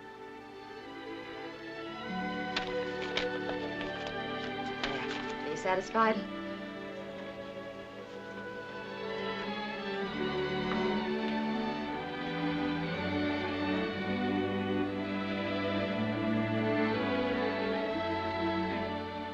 I'll go to my room, Mother.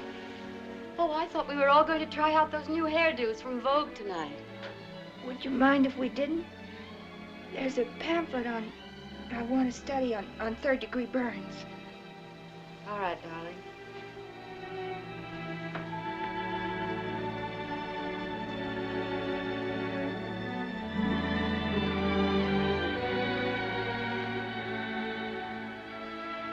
We can try them, Brig. I think it's high time something was done about your hair anyway. If you want to, Mother. Provided you'll let me... Now, don't start making deals with me. Well, I mean, how old do you think I could look if my hair was up? Well, let's see. I should say just about the same age. Oh, but nicer, maybe. Why? Oh, Mother, it's just terrible. My not doing anything about the war at all. It seems to me you've rolled bandages, you've collected salvage, and you yourself told me you've sold more war stamps than any other girl in your class. Not that that's any surprise to me. Oh, but that's all kid stuff. It's no such thing. I know it's important, but... Oh, Mother, I miss Pop. Something awful. I know, honey. So do I.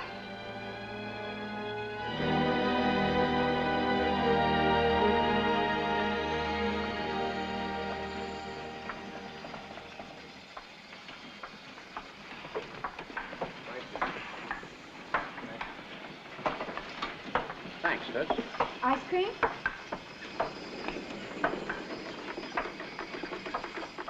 Ice cream again? Sure wish I had some watermelon. Now, you men watch Joe carefully. All it is learning how to walk again.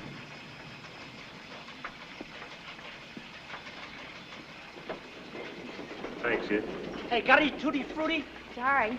We only have vanilla. Oh, gee, we never have no tutti frutti.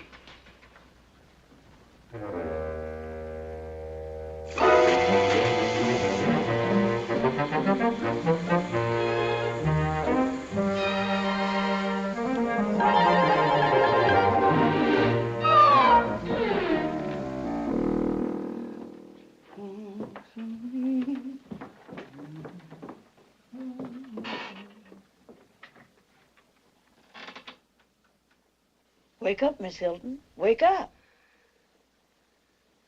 What is it? It's most time for dinner. Wake up. Oh, Fidelia. Where's Mr. Hilton? Mr. Hilton? Oh. Oh, I guess I must have been dreaming. You sure was sleeping hard. Aren't you home kind of early? Yes, I'm a little. I got a new union rule for myself. 6 o'clock quitting, unless I likes people. Is that for me? Oh, yes, I almost forgot. That's why I woke. What's the matter, Miss Hilton?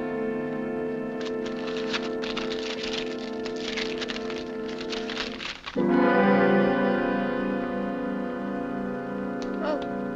What is it, child? Miss Hilton! Jane! Brig! Come quick! Miss Hilton!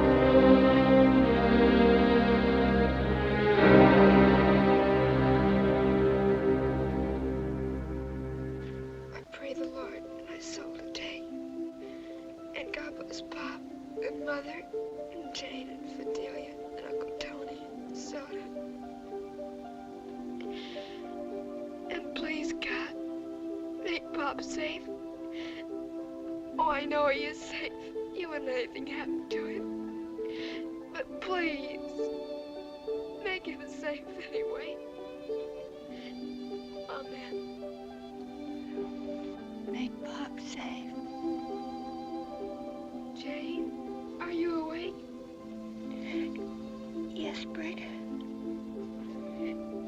mind if I get into bed with you? No, I don't mind.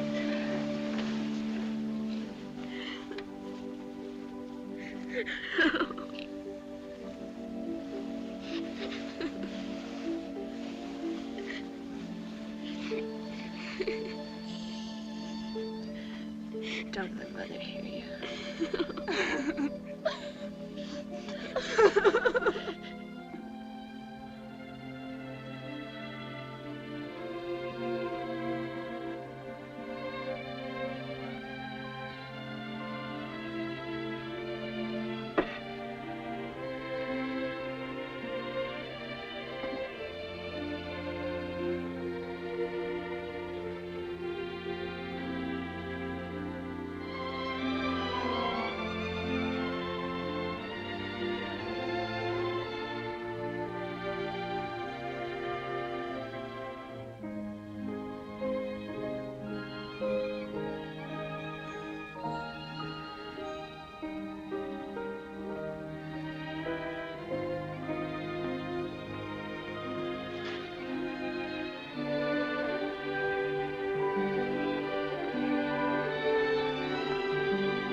He'll come back to us.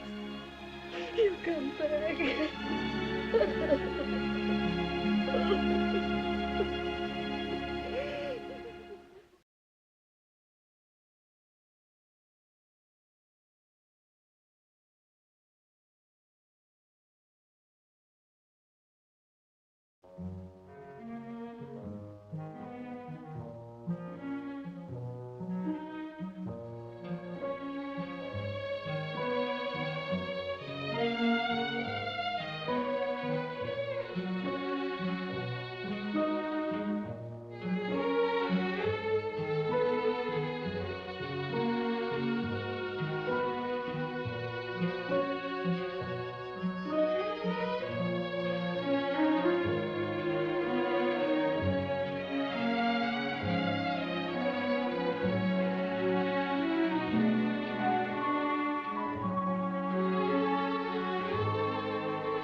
troublous times when many of our loved ones are making the supreme sacrifice, I've searched the Holy Scriptures and my heart for some message of comfort and inspiration to you.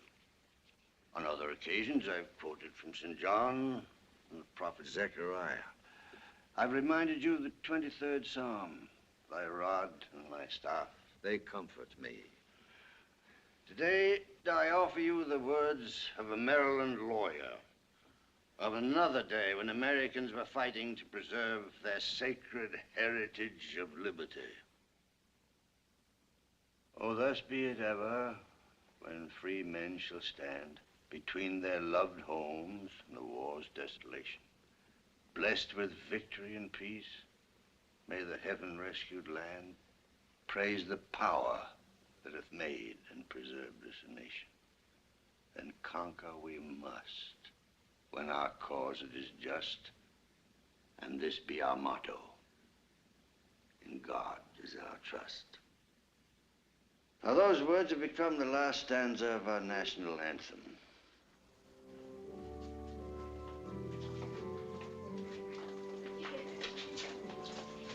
Bye. Hey, you know what? What? Gladys's stepfather is 4 out. Oh, Anne? Jameson's a nice old duffer, but I don't know why we have to have all that flag waving. Well, how's everything going with you, Emily? Still having a good time, I hope. Oh, you know me. Carry on is my motto, come what may. Yes, Emily, you're one woman who can be depended upon to maintain her standards in these times. Well, thank you, dear. Hello, Mary. Hello, Anne. I was so sorry to hear of that. Thank you. I've been meaning to call you, Anne. Really, I have. I just heard the other day about Tim. I'm terribly sorry. Thank you, Emily. But you mustn't give up hope. C'est la guerre. By the way, that's a very cute frock you're wearing. I remember admiring it last year. No, the year before last. Really? Oh, but then, of course, you never were much interested in clothes. Well, I must run along now. Goodbye, girls. Goodbye, Goodbye, Mrs. Hawkins. I don't like the way Jane's looking. Oh, and dear, if you run into difficulties about your food, I have a cold storage pantry all to myself, just filled with goodies. Thank you, Emily. We do beautifully on our points. Well, if everybody had my foresight, there just wouldn't be any shortages the way I look at it. Well, goodbye, dear. Give me a ring sometime. And, oh, I am so sorry about Tim, but he may turn up yet, you know. Yes, you never can tell. Goodbye, Emily. What are we going to do this afternoon? Did I say anything? Mother, could we go to the movies? How do you feel about it, Jane? That child, can't she do anything but hiss? I'll go see what she wants. There's a wonderful concert today in the park. The last of the season. Or does the idea of listening to music bore the two of you? Well, the fact of the matter is... Well, yeah, I think a concert sounds like a good idea. Don't you think so, Jane? Well, I don't know, Bill.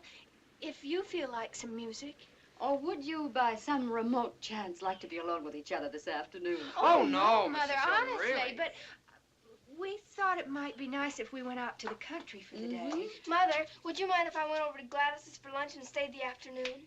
Darling, no, you run along if you want to. Thanks, Mother. And see if you can teach her some semaphores. Bye, Bill. Bye, Brig. You see, Mother, Bill's leaving tonight. He's been transferred to, what do you call it, Bill?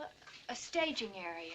Bill, So- I didn't know. Do you know where? Well, yes, but... Oh, of course you can't say, no. Or whether you're going to come back here. No, it'll be the last stop, I suppose. Isn't that awful, Mother?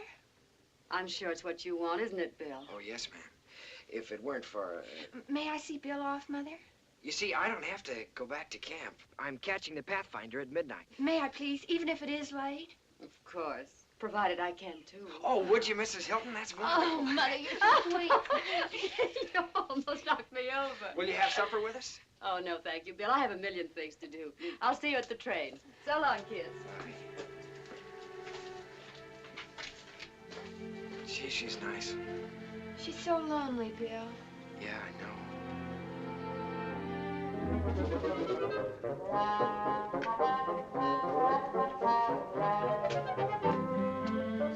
Having difficulties, Colonel? Hello, Mrs. Hilton. Do you by any chance know where I might get some shoe polish that isn't made of old sausage? Wish I could get some sausage that isn't made of old shoe polish. Speaking of sausage, could I fix you a little cold lunch? Well, that would be very nice. Very nice indeed.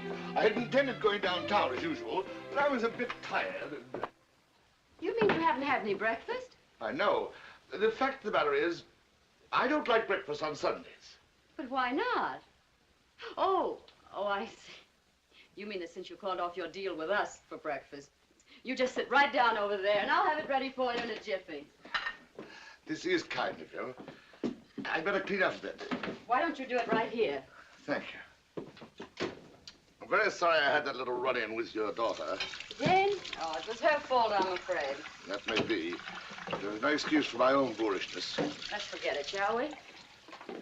Salad and milk? Fine, fine. Anything. Mrs. Hilton. Yes? I would like to say that I admire very much the manner in which you've taken the recent news about your husband. Well, I'm afraid that underneath I'm perhaps not quite so courageous. Then it's all the more admirable. Fortitude is easy when there is no feeling. Aren't you having something? No, thank you. I'm not hungry. Colonel, may I say something? Anything. I think it's a pity about you and Bill. He's a wonderful boy, I can tell you that. And he's so hungry for affection. He's like a lonely puppy. Time he got over his puppyhood, I should say. Bill's going to be a splendid man. Perhaps, perhaps. Blood may tell in the end. He's leaving tonight. Going into combat duty, I imagine. Is that so? Jane and he are spending the day together. Then he's taking the Pathfinder at midnight. I have an engagement tonight. Oh, that's too bad.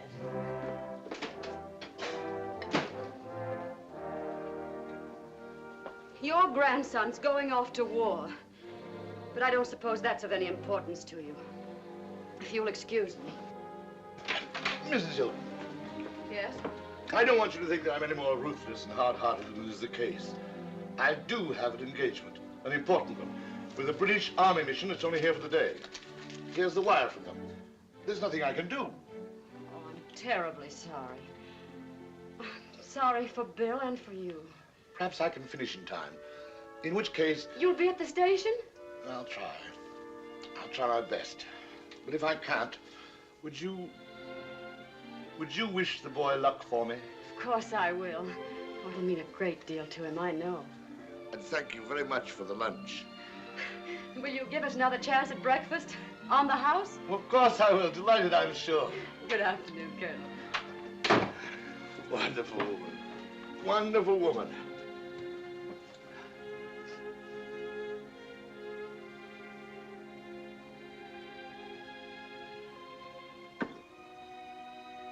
Was a farmer, had a daughter, and her name was Clementine. Like she was and like a fairy, and her shoes were number 9. Oh, my darling, oh, my darling, oh, my darling Clementine. That you are and gone forever, dreadful sorry Clementine.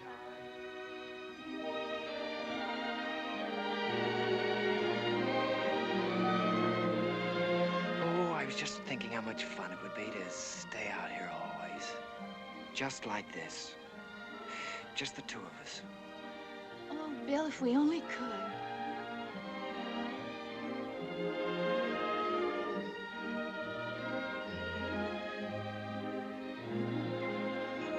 Hey, I wonder how this thing works. Something up there on the tractor, I guess. I think I'll try it.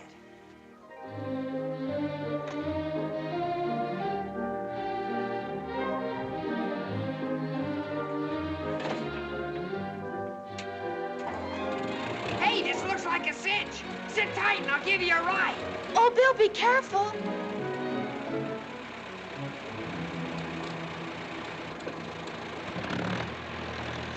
Oh, Bill! Bill, stop! Farmer in the dell, the farmer in the dell. Oh! Bill! Bill! Oh, Bill! The Mary, the farmer in the dell, the farmer in the dell, the farmer in the dell. Mighty old Mary, oh, the farmer in the dell. Jane, Jane! We better get out of here! There...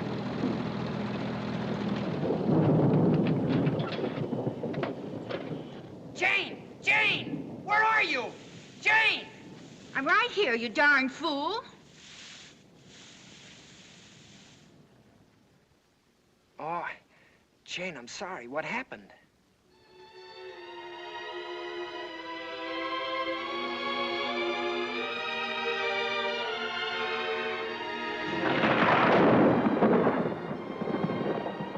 better get inside someplace before it starts to rain. Come on, Jane.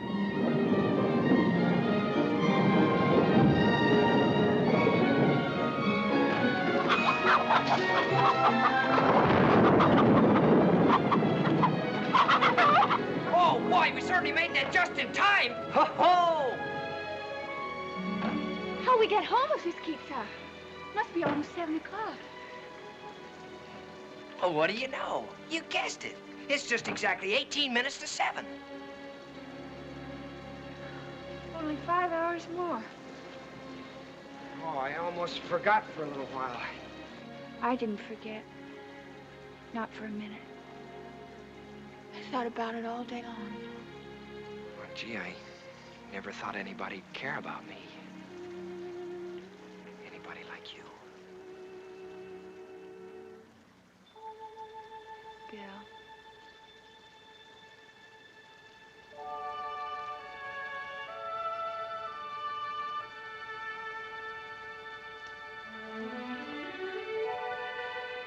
Oh, Jane, I don't want to leave you. Won't be for long, darling. Might be for months or years, maybe. Doesn't matter. I'll be thinking about you all the time. Someday the war will be over. Then we can be...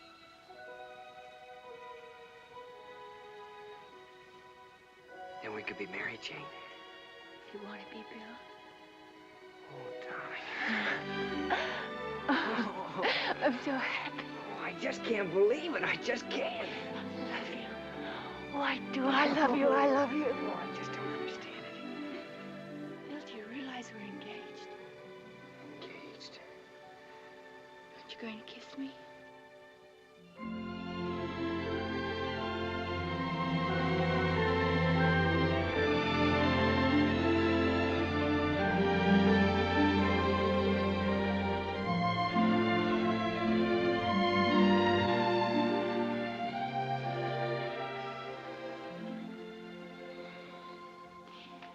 There's just one thing I want more than anything else in the world. And what's that? I want you and Pop to meet and know one another. I hope he'll like me. How could he help liking you? Bill, he's so sweet, so good, so handsome. Handsome? Oh, I love your face. It's the cutest face I've ever seen. Cute? That's a fine thing to say to me. And you're such a baby.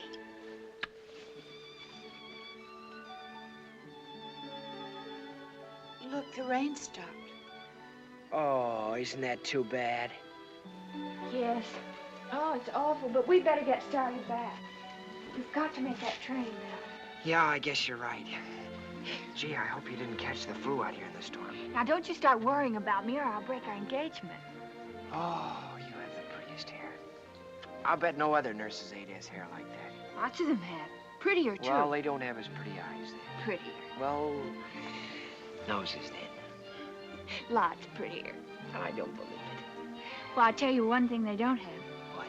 They don't have anybody as precious as you to take them out to the country. Come on, let's go. Precious. Cute.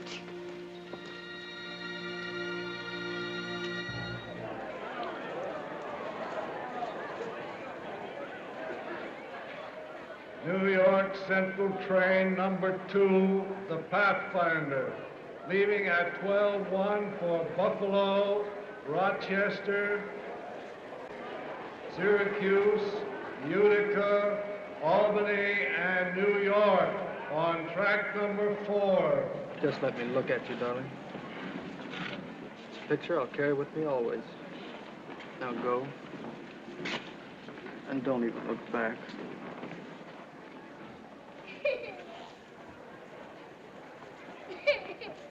Look at the nice apple Daddy got you. But I don't want you to go away. So it is late. Let me come up for 10 minutes. I'm sorry, Mom. I've only got 5 minutes. My furlough was canceled. I swear I can't tell any difference between it and butter. Hello. My mommy's a sergeant. No fooling. Sollst nicht vergessen zu schreiben mehr offen und sollst nicht vergessen saufen die Winkelstoff. I won't forget, Bobby. What's a good excuse for being AWOL? this look on that dang nylon. Now go, honey. And don't even look back.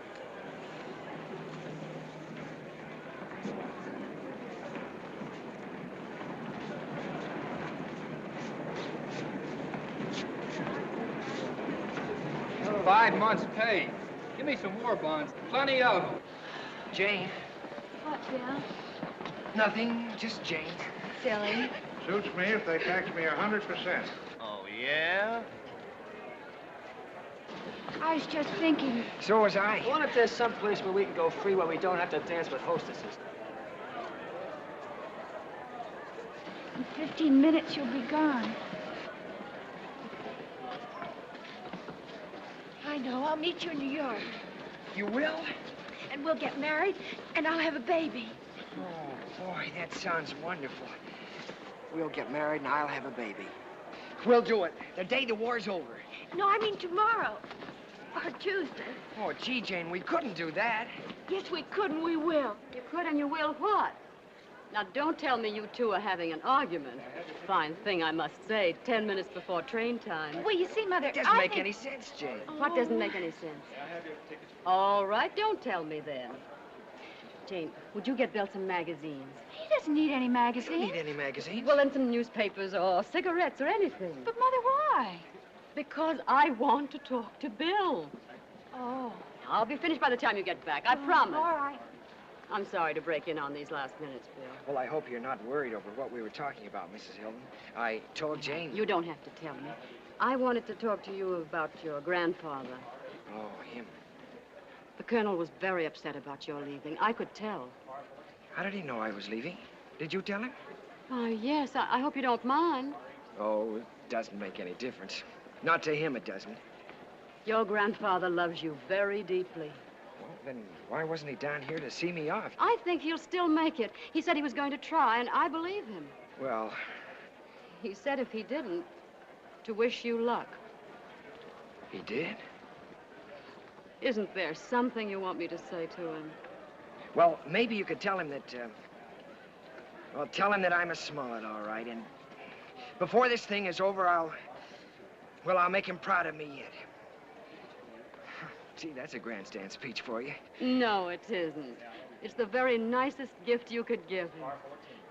Bill, when you come back, we'll be waiting for you, all of us, the whole family. Oh, thanks, Mrs. Hilton.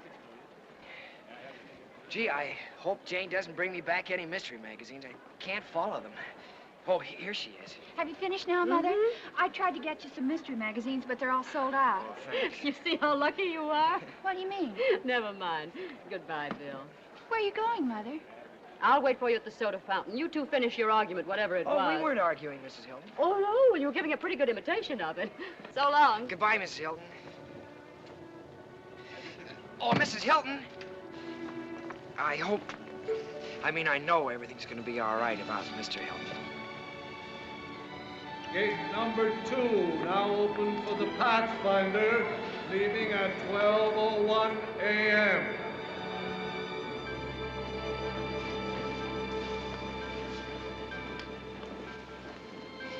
You will marry me when it's over, won't you, Jane? You won't be mad at me because I didn't marry you now.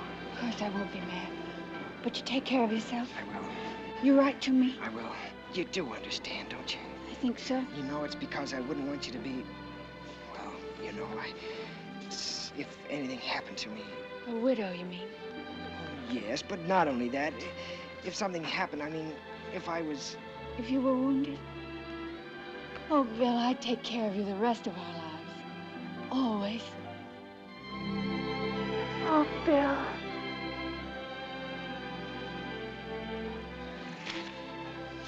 Gee, we're being silly. Maybe I'll be sent to Bermuda or someplace. I don't think so. Why, Jane? Because you're going to really show them. And you know where we'll go when we're married? Where? Right up to West Point, that's where. And you'll show them your medals. More? Better get on.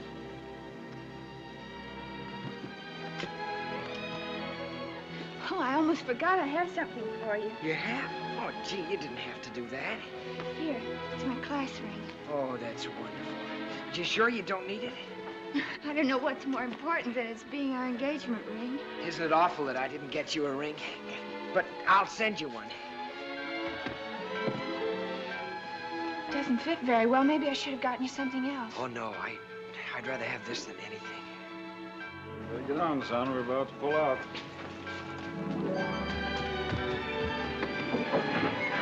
Hurry up, Sonny. Go ahead, Bill.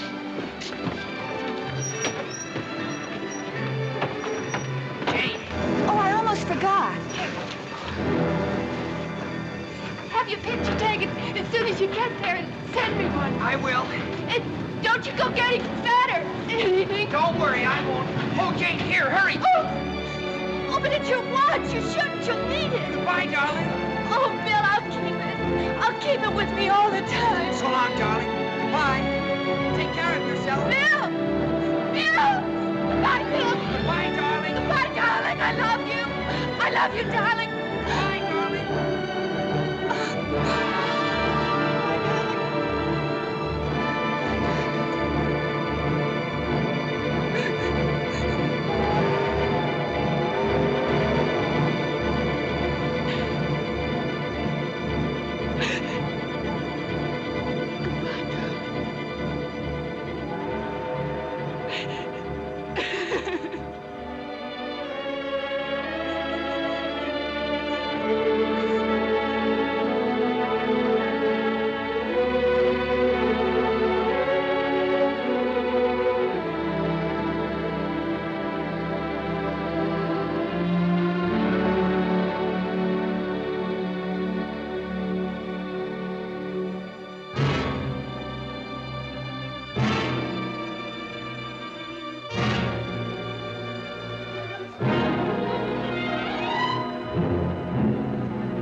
Has the Pathfinder left yet?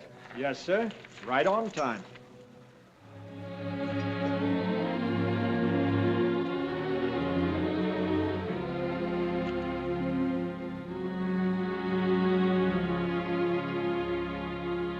Was a farmer, had a daughter, and her name was Clementine. Light she was and like a fairy, and her shoes were number 9. Drove she ducklings to the water every morning just at 9. Hit her foot against a splinter, fell into the foaming brine. Oh, my darling, oh, my darling, oh, my darling Clementine. You are lost and gone forever, dreadful sorry Clementine, dreadful sorry Clementine.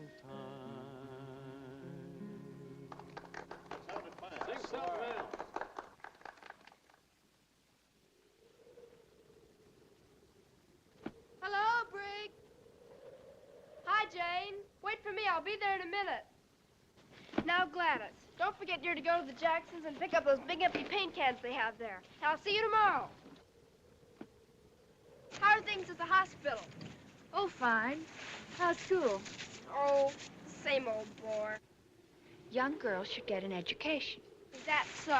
I didn't notice you dashing off to college. I'll go to college eventually. Please, Mother. We couldn't afford it now anyway. Maybe Bill and I'll go together after we're married. Fat chance. Mrs. William Smollett II, queen of the freshman hop. Oh, look at Soda. He's got some new playmates. Hello, Soda. Jane, what have you heard from Bill? Oh, he's fine. I think he expects to see action any day now. Wouldn't it be fun to go back there on your honeymoon and visit all the places where he's fought? I don't think so. I want to get a little place all by ourselves. Just as far away from all that as... Well, what about a houseboat on the Nile? Or I know, a cottage on the beach at Waikiki. You can go surf riding and... Jane, will you take me along? Oh, Brig, how can you be so infantile? Oh, all right. I'll be getting married myself someday. And you'll be looking for an invitation from me. And then you'll be sorry you were so snooty about it. Well, come on in, Soda, if you're coming. Hello, girls. Oh, hello, Mother. Hello, Mother. Oh, Brig, well, would you mind checking the oven for me? I've been making cookies. Oh, Mother, do I have to? Do as Mother asked, Brig. Oh, all right. Jane, dear, come into the living room. I'd like to talk to you. What's the matter, Mother? Well, mayn't I talk to you if I want to? Well, of course, but you sound so strange. Oh, do I? I'm sorry. I don't mean to. What is it? Why couldn't Brig hear? Is that why you sent her? Not about Pop. No. Sit down, darling. Jane, dear, I'm terribly proud of the way you've grown up. I'm sorry Pop missed it. Oh, is that all? It's sweet of you, Mother. No, dear, it isn't. Oh, it's so wonderful being at the hospital. I wish you could come and visit. I will. But some of it's so sad. If you could see those boys. And they're so cheerful, most of them. I know. They have such courage. I like to think that you have that kind of courage, too, darling.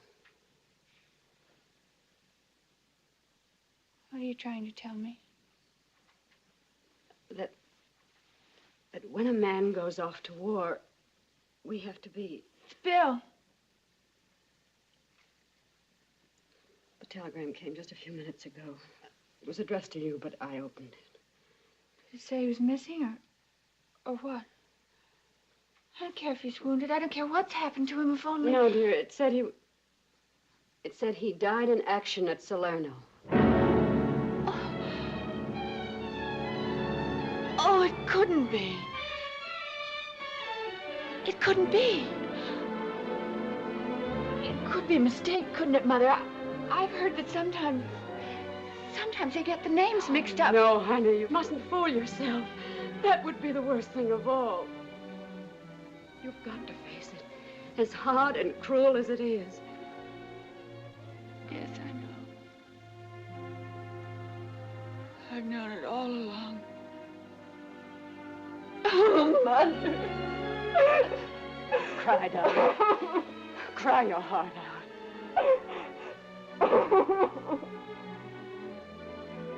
I won't try to tell you that you'll get over it soon. Because it'll take time. Maybe a long time.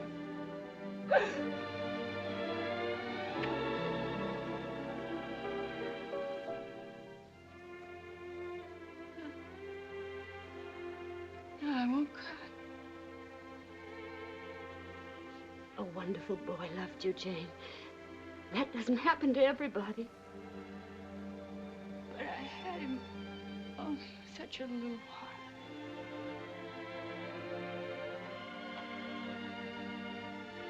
I'll go help with supper. There's chicken fricassee, just the way you like it.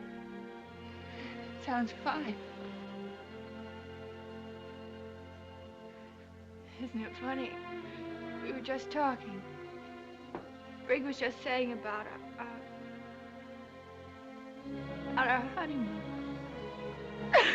Oh, my baby. My poor baby. He struggled so hard to be a soldier because I insisted on it. I, in my infinite wisdom. He would have been a soldier anyway as things turned out. Yes, but all he learned from me was the glory, the decorations, the parade. Bill had character and courage. I know you gave him those. I hope so. He loved you. Mrs. Hilton, I'm not a child. He hated me. To whom did that telegram come? Why, he didn't even list me as next of kin. The telegram came to Jane because they were to be married. Oh, I didn't know, of course. I should have told you before. Colonel, if only you could believe that he loved you. Don't you remember the message he sent to you? That he was a Smollett, all right. And before the war was over, you'd be proud of him. He did say that, didn't he? Yes, I am proud of him.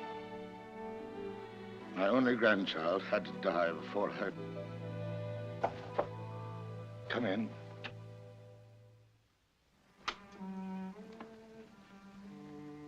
Good evening, Colonel Smollett.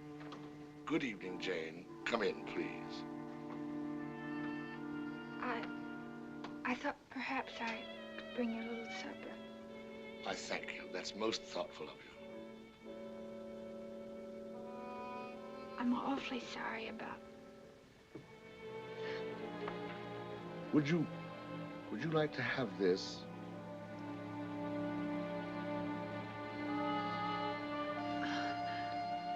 I think he'd rather you... Jane, I'm awfully glad we're friends. So am I. I'll get you supper now, if you'll excuse me. Colonel, won't you have supper with us? I should love to. I'll come right down, dear. All right, Mother.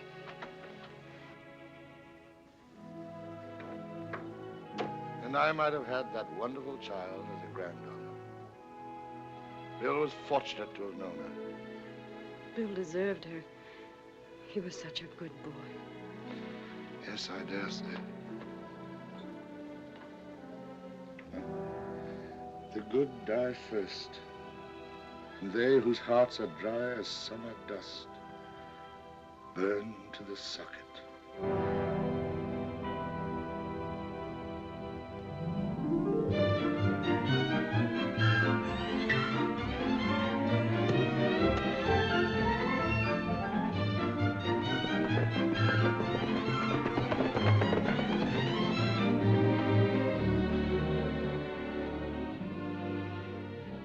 Shall we stop a moment and rest in the shade, Mr. Williams? I can't imagine anything more pleasant than being out here, can you? Or do you miss the water? I love to sail myself, so I can understand it if you do. I hate it. I never want to see the ocean again. Would it help you to talk about it? I hate the ocean. Of course you do, I understand. It's almost time for your lunch. Dr. Golden will be awfully angry with me if you're late. He's taken a great interest in you, you know.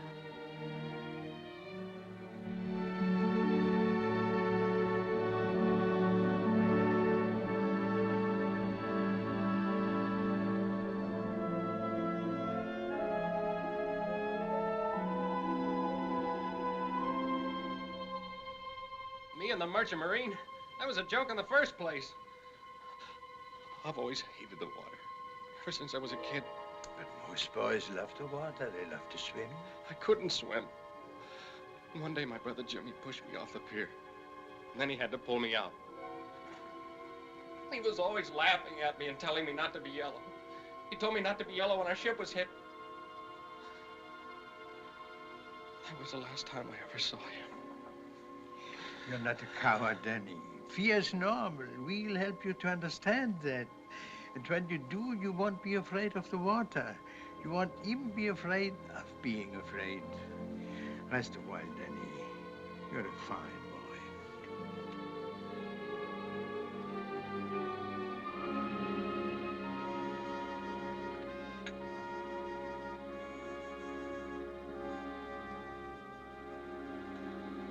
I'm sorry to have interrupted you, Dr. Golden, but I was instructed to get the patient to bed. It's all right. He's had quite enough for one day.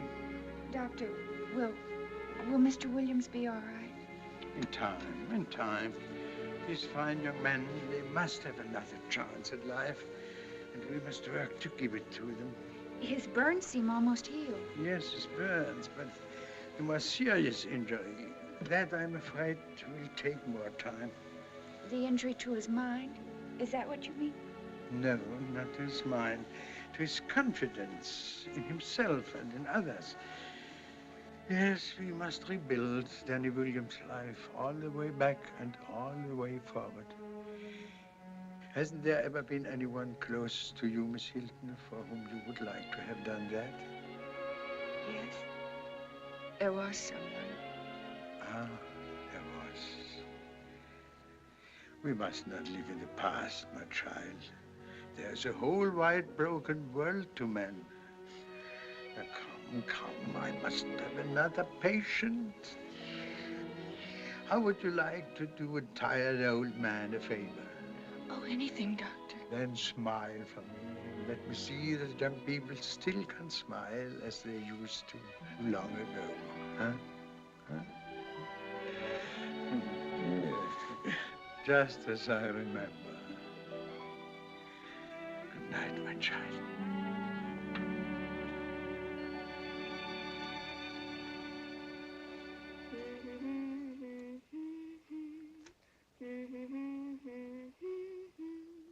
Happy birthday to you. Happy birthday to you. Happy birthday, dear Colonel. Happy birthday to you. Thank you, Mrs. Hilton. Thank you, Jane. Thank you, Brig. And thank you, Fidelia, for the beautiful cake. Better wait till you taste it, Colonel. I don't know how it's going to be. It's kind of an experimentation. Now you make a wish. And remember, if you want it to come true, you have to blow out all the candles with one breath. Really? All of them? Yes, indeed. Oh, don't you think we might allow the Colonel 2 breaths, Brig?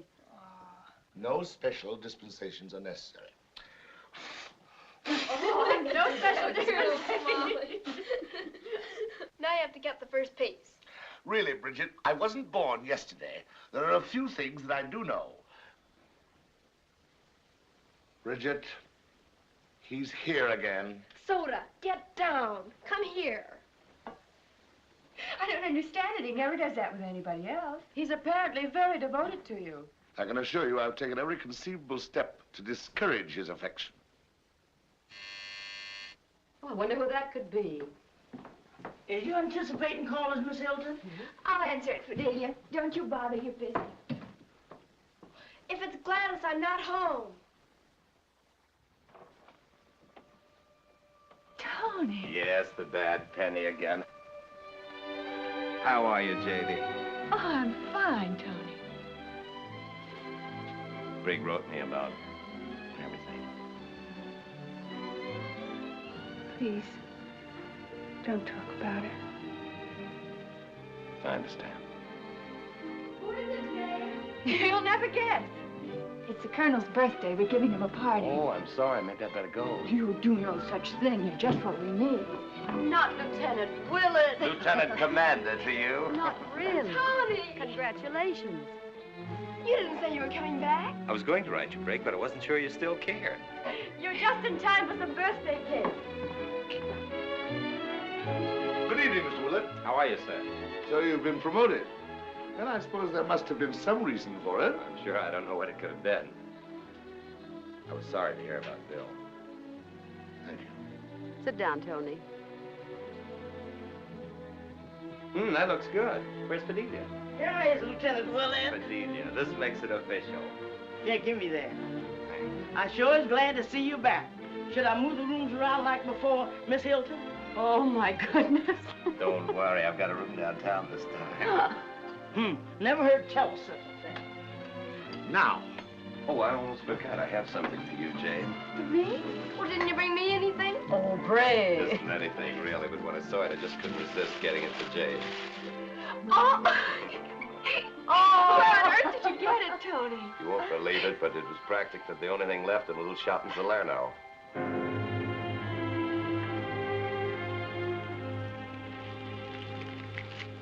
I'm sorry, Jane. I didn't know where. It's all right, Tony. Well, isn't anybody interested in this cake? Oh, by the way, Fidelia, just what was the experimentation you referred to in connection with this cake? I tried something new. I bought it. Now, you can clearly see there's nothing in the handkerchief, correct? Nothing at all that meets the human eye. I'll show you both sides, so you'll be sure I'm not holding back anything. Correct, Brig? Well, I suppose there's something there, all right, but I'll play along. How about you, sir? It's clear there's nothing in that handkerchief. You don't need to labor the point further. Tiresome, isn't it? Watch. Presto, changeo. I get it. I think I'd like to learn that trick, Mr. Willett. Might amuse some of the dodos down at the Army and Navy Club. I'd be honored, sir. Good evening, Brig. Oh, hello, Is your Mrs. mother at home? Hawkins. Yes, Mother's home. That sounds like your favorite woman. Mrs. Hawkins, that voice has haunted me all the way across the Atlantic. Hello, Emily. I haven't seen you in Hello, ages. Anne, dear. Good evening, Lieutenant Willett. I didn't know you were back in town. Oh, yes. I've learned a new trick. The Navy thought I ought to bring it home. You know, for purposes of morale. I thought you already knew all the tricks, Lieutenant. Touché, as we used to say in Minneapolis. And this I presume is General Smollett. I've heard so much about you. I'm sorry, Emily. I thought you'd met before. No, but I must say I envy you, Anne, having such a distinguished man as your guest. It's I who should be envied, and it is Colonel Smollett, madam. Colonel Smollett, Lieutenant Commander Willett. Oh, I always get those things mixed up. I always say it doesn't matter what a man's rank is. It's his character that counts, don't you think? Hello, Jane. What's this I hear about you working at the hospital? I'm a nurse's aide. A nurse's aide? Oh, what a revolting idea for an unmarried girl of your age. Well, of course, our whole code of living seems to be completely ignored these days, and possibly it's none of my business. You're quite right, Mrs. Hawkins. It is none of your business. I must say, Lieutenant or Commander or whatever you are, the Navy hasn't improved your manners any. Well, Please, Tony. Please, Emily. It's the Colonel's birthday, and we're trying to have a party.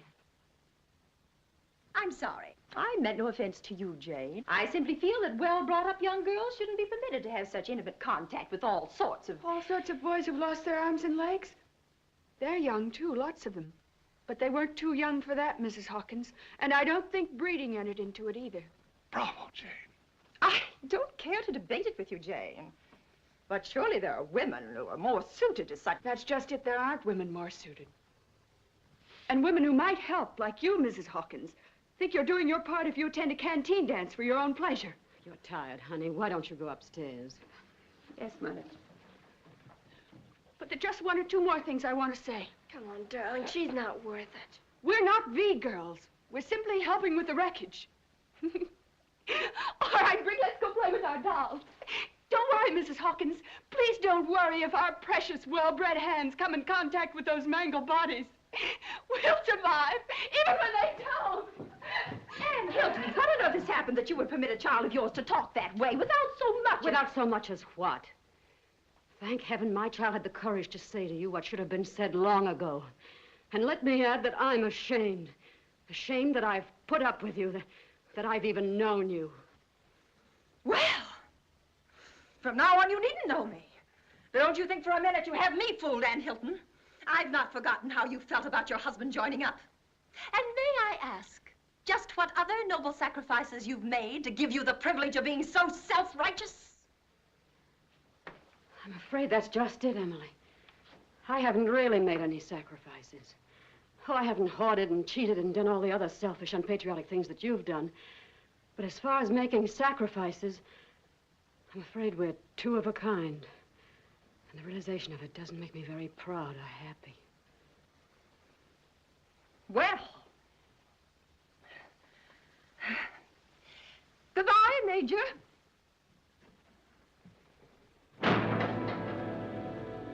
I think we've seen the last of Mrs. H for a while, but you never know. She dies hard. When I think of the good men they waste on kitchen police. I wish getting Emily out of the house was a solution to something, really. But... Well, at least it's a temporary solution to the problem of avoiding Emily Hawkins. How about a little nightcap for the three of us, Anne? I think I'll run up and see how Jane is, if you don't mind. You'll find some scotch on the sideboard. Oh, please don't go, Tony. I want to talk to you.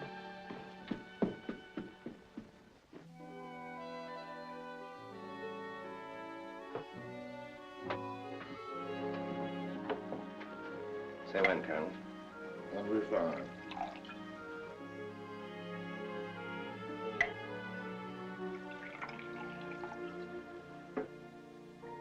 Happy birthday. Oh, thanks. Almost forgot. Pity, isn't it?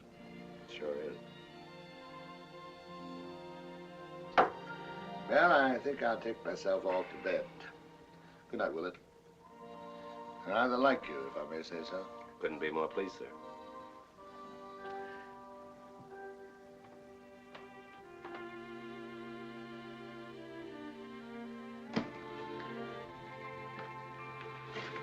You'll ruin your big toe. Yeah, wouldn't that be awful? I'd never be able to place kick again, poor old Rutgers.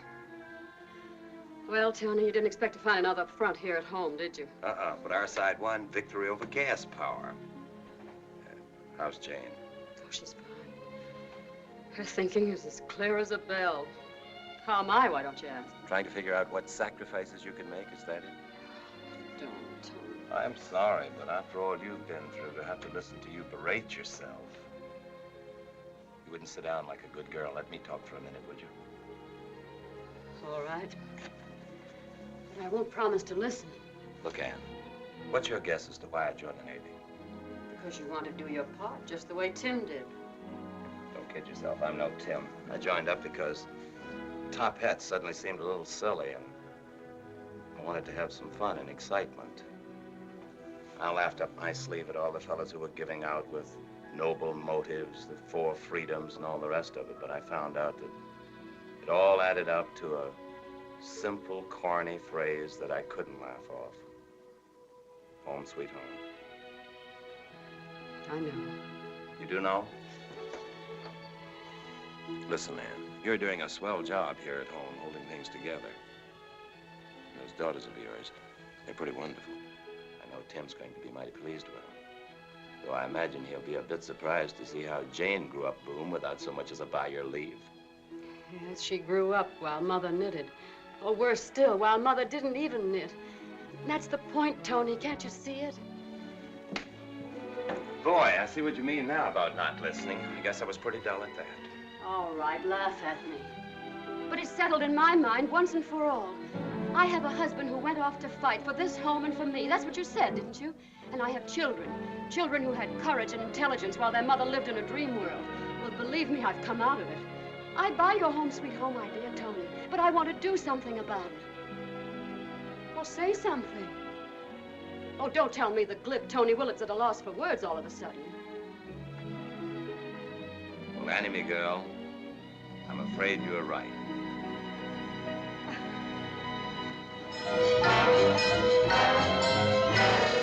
I hope you'll think I was right, too, Tim. And that someday you'll be interested in reading this diary. And I hope you won't be too shocked when you hear that I'm actually training for work in a shipyard of all places. Yes, tremendous changes have taken place in the pampered woman who is your wife. It's hard even for me to realize that I'm studying to be a lady welder. I'm doing very nicely, so it seems. Oh, Tim, I love it so. And I have such admiration for all these people. There's one woman I can't wait for you to meet. Her name is nothing like we ever heard at the country club. It's Zofia Kozlovska, and she likes me because she thinks I helped her through a most awful and tragic loneliness. I wish my little boy had lived, so he could have seen America. I used to read to him about it every night, when the shades were drawn and the sound of heavy boots marching down the street made my poor little Yanka shake until I thought his bones would crack. And then we'd pray together that God would let us go to the fairyland across the sea. If only he could have been with me the day I went all by myself to the Statue of Liberty and read what it says there for the whole world to see. Do you know it, Anne Hilton? Did you ever read it? No. Sorry to say I don't know it. Oh, I'll never forget it. I know it so well here because I feel it so much here. It says, give me your tired, your poor, your huddled masses yearning to breathe free. The wretched refuse of your teeming shore. Send these, the homeless, tempest-tossed to me. I lift my lamp beside the golden door. You've helped light that lamp for me, Anne Hilton. And then, Tim, she said the most thrilling thing that has ever been said to me. She said, you are what I thought America was. What I meant when I prayed with little Yanka. And as in my own small way I help here in the shipyards, I hope I may be worthy of her words. Just as each night I pray that always I may be worthy of those other thrilling words. The first time and every time since that you've said, I love you.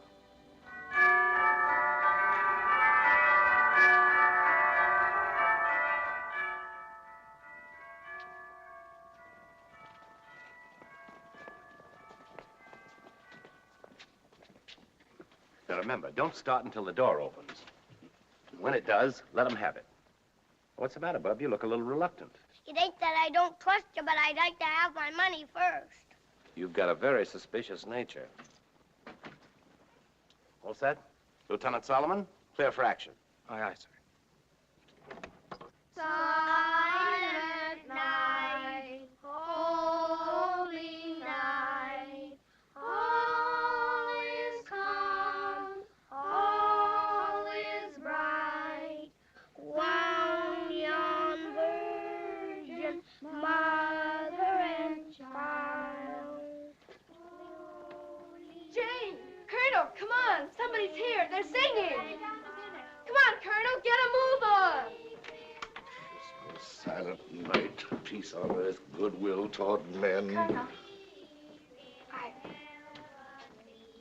didn't want to wrap this in a box with fancy ribbon, but I knew you'd like to have it.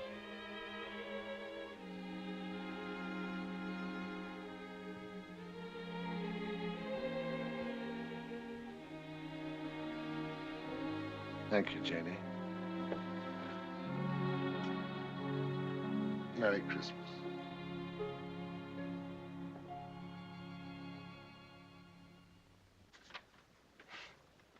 Who's next on your team? Colonel Smollett. Get going, Colonel. You're our anchor man. Don't worry, we've given you a nice, easy one. Please don't be patronizing. I can act it. All right, go. Come on, we've only got a minute and a half. Well, you might wait until I've read it. Have you read it? Time. Let's go, Colonel. Anchor's away. That is not it. Please, Colonel. 2 words. Oh, no, it isn't fair to talk. Well, what difference does it make if I say 2 or hold up 2 fingers? Come on, Colonel. Come on, Colonel. It's a half a minute already. Is it an animal of some kind? Come on, Danny Williams. Give them a question. Is it a quotation? Army mule. Oh, they're being very stupid, Colonel. You're giving a wonderful performance. Do something else. Rolling Stone. Soda! Bridget. Bridget. No talking, Colonel. Soda. All right, Colonel. Now, don't get sore. Just try doing once more what you did before, and if we don't guess it, we'll give up. Anybody could guess that. You can't guess, Fidelia. No fair. Oh, we can afford to be generous. Let them have Fidelia on their team. Bottoms up. Thank goodness. Was that it? Certainly that was it. I'm certainly glad you weren't on their team the whole time, Fidelia. We gave them a terrible beating. How'd you guess it, Fidelia? Oh, it weren't nothing. I'm just naturally psychopathic. Come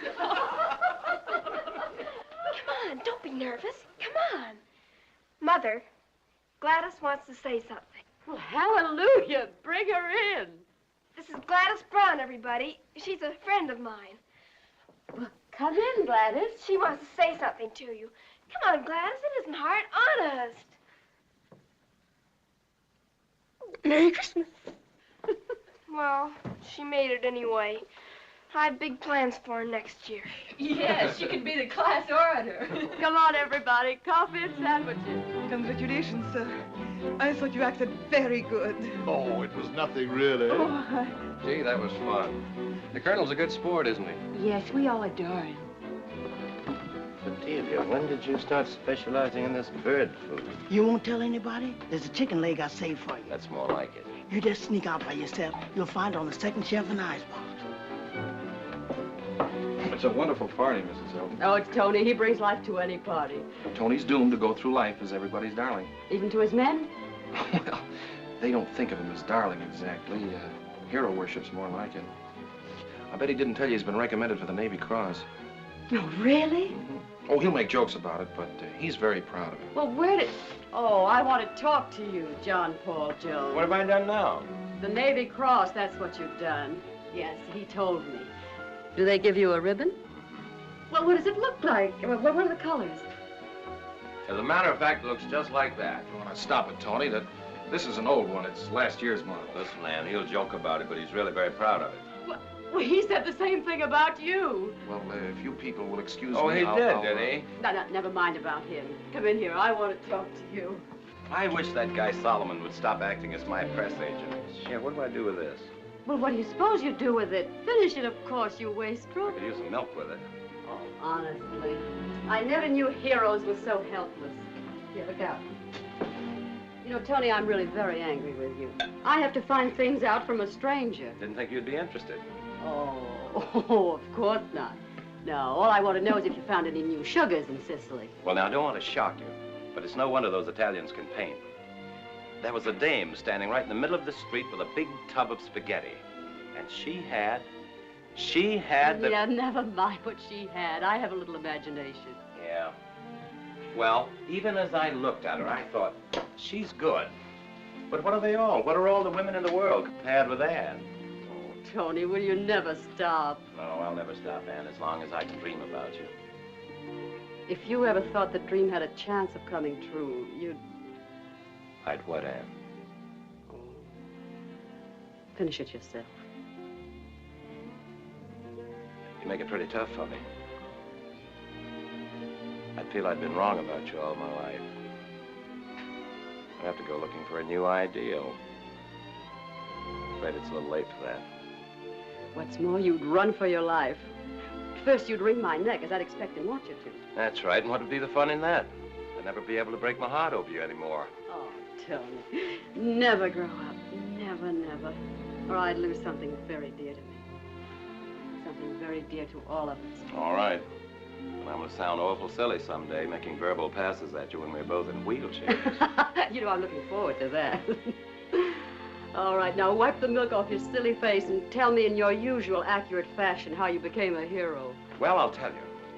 I suddenly thought it was kind of damp on deck, and I looked down and seemed to be standing in a swimming pool, but I had on all my clothes. Well, goodbye, Jane. Goodbye. Yes, I'm afraid it is. I've signed on again, and I'll be shipping any day. You must be glad. Yes, I am.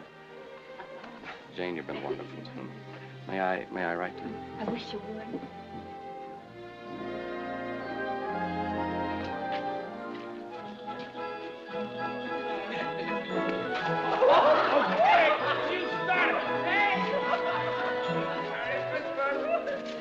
I still contend that if there had been one lone, single, solitary grain of intelligence on our entire team... Oh, Colonel, stop right where you are. What's the matter? And stop blushing. It's an old custom. Well, as I recall the custom, Mrs. Hilton, the ceremony isn't complete until everyone has participated. Thank you, Anne. I haven't had an experience like this in 45 years. Well, Merry Christmas to you all. Merry Christmas, Colonel.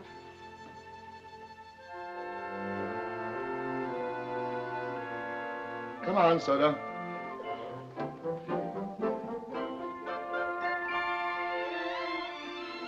Coming up, Mother? Not for a little while, darling. I have a few things I want to do. Good night. Good night, darling. Good night, Mother.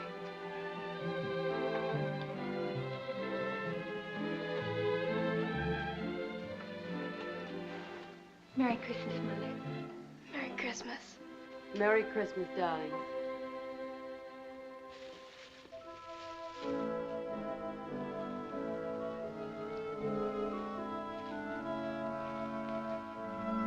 What are those, Fidelia?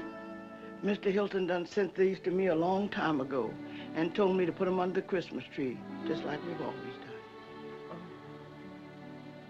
done. Oh, no tears, Fidelia. There's nothing to cry about. I can't help it. He sent me something, too. Mr. Hilton never forgot me, even when he's fighting them devils. He'll be so happy to hear that you're back on the old job again. Yes. Miss Hilton, can I confide you something? Yes, Fidelia. Brig sent her daddy his gift just like nothing had happened. Of course she did. So did Jane. So did I. You all did that? Miss Hilton, I guess I just ain't on the right side of the Lord. I just ain't had the right kind of faith. But I will have. From now on, I'll be a true believer. And now I'm wishing you a good night, Miss Hilton. Good night, Fidelia.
Hello?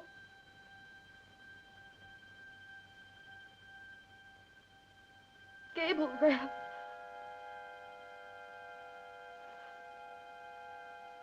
Yes, read it, please.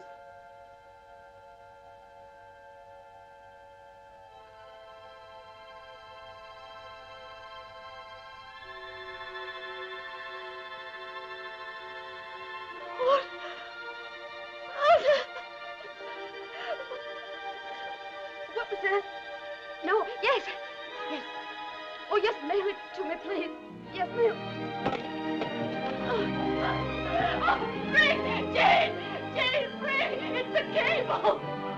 Pop, save! What is it? Pop, save! I just got word he's coming home! He's coming home! You're coming home!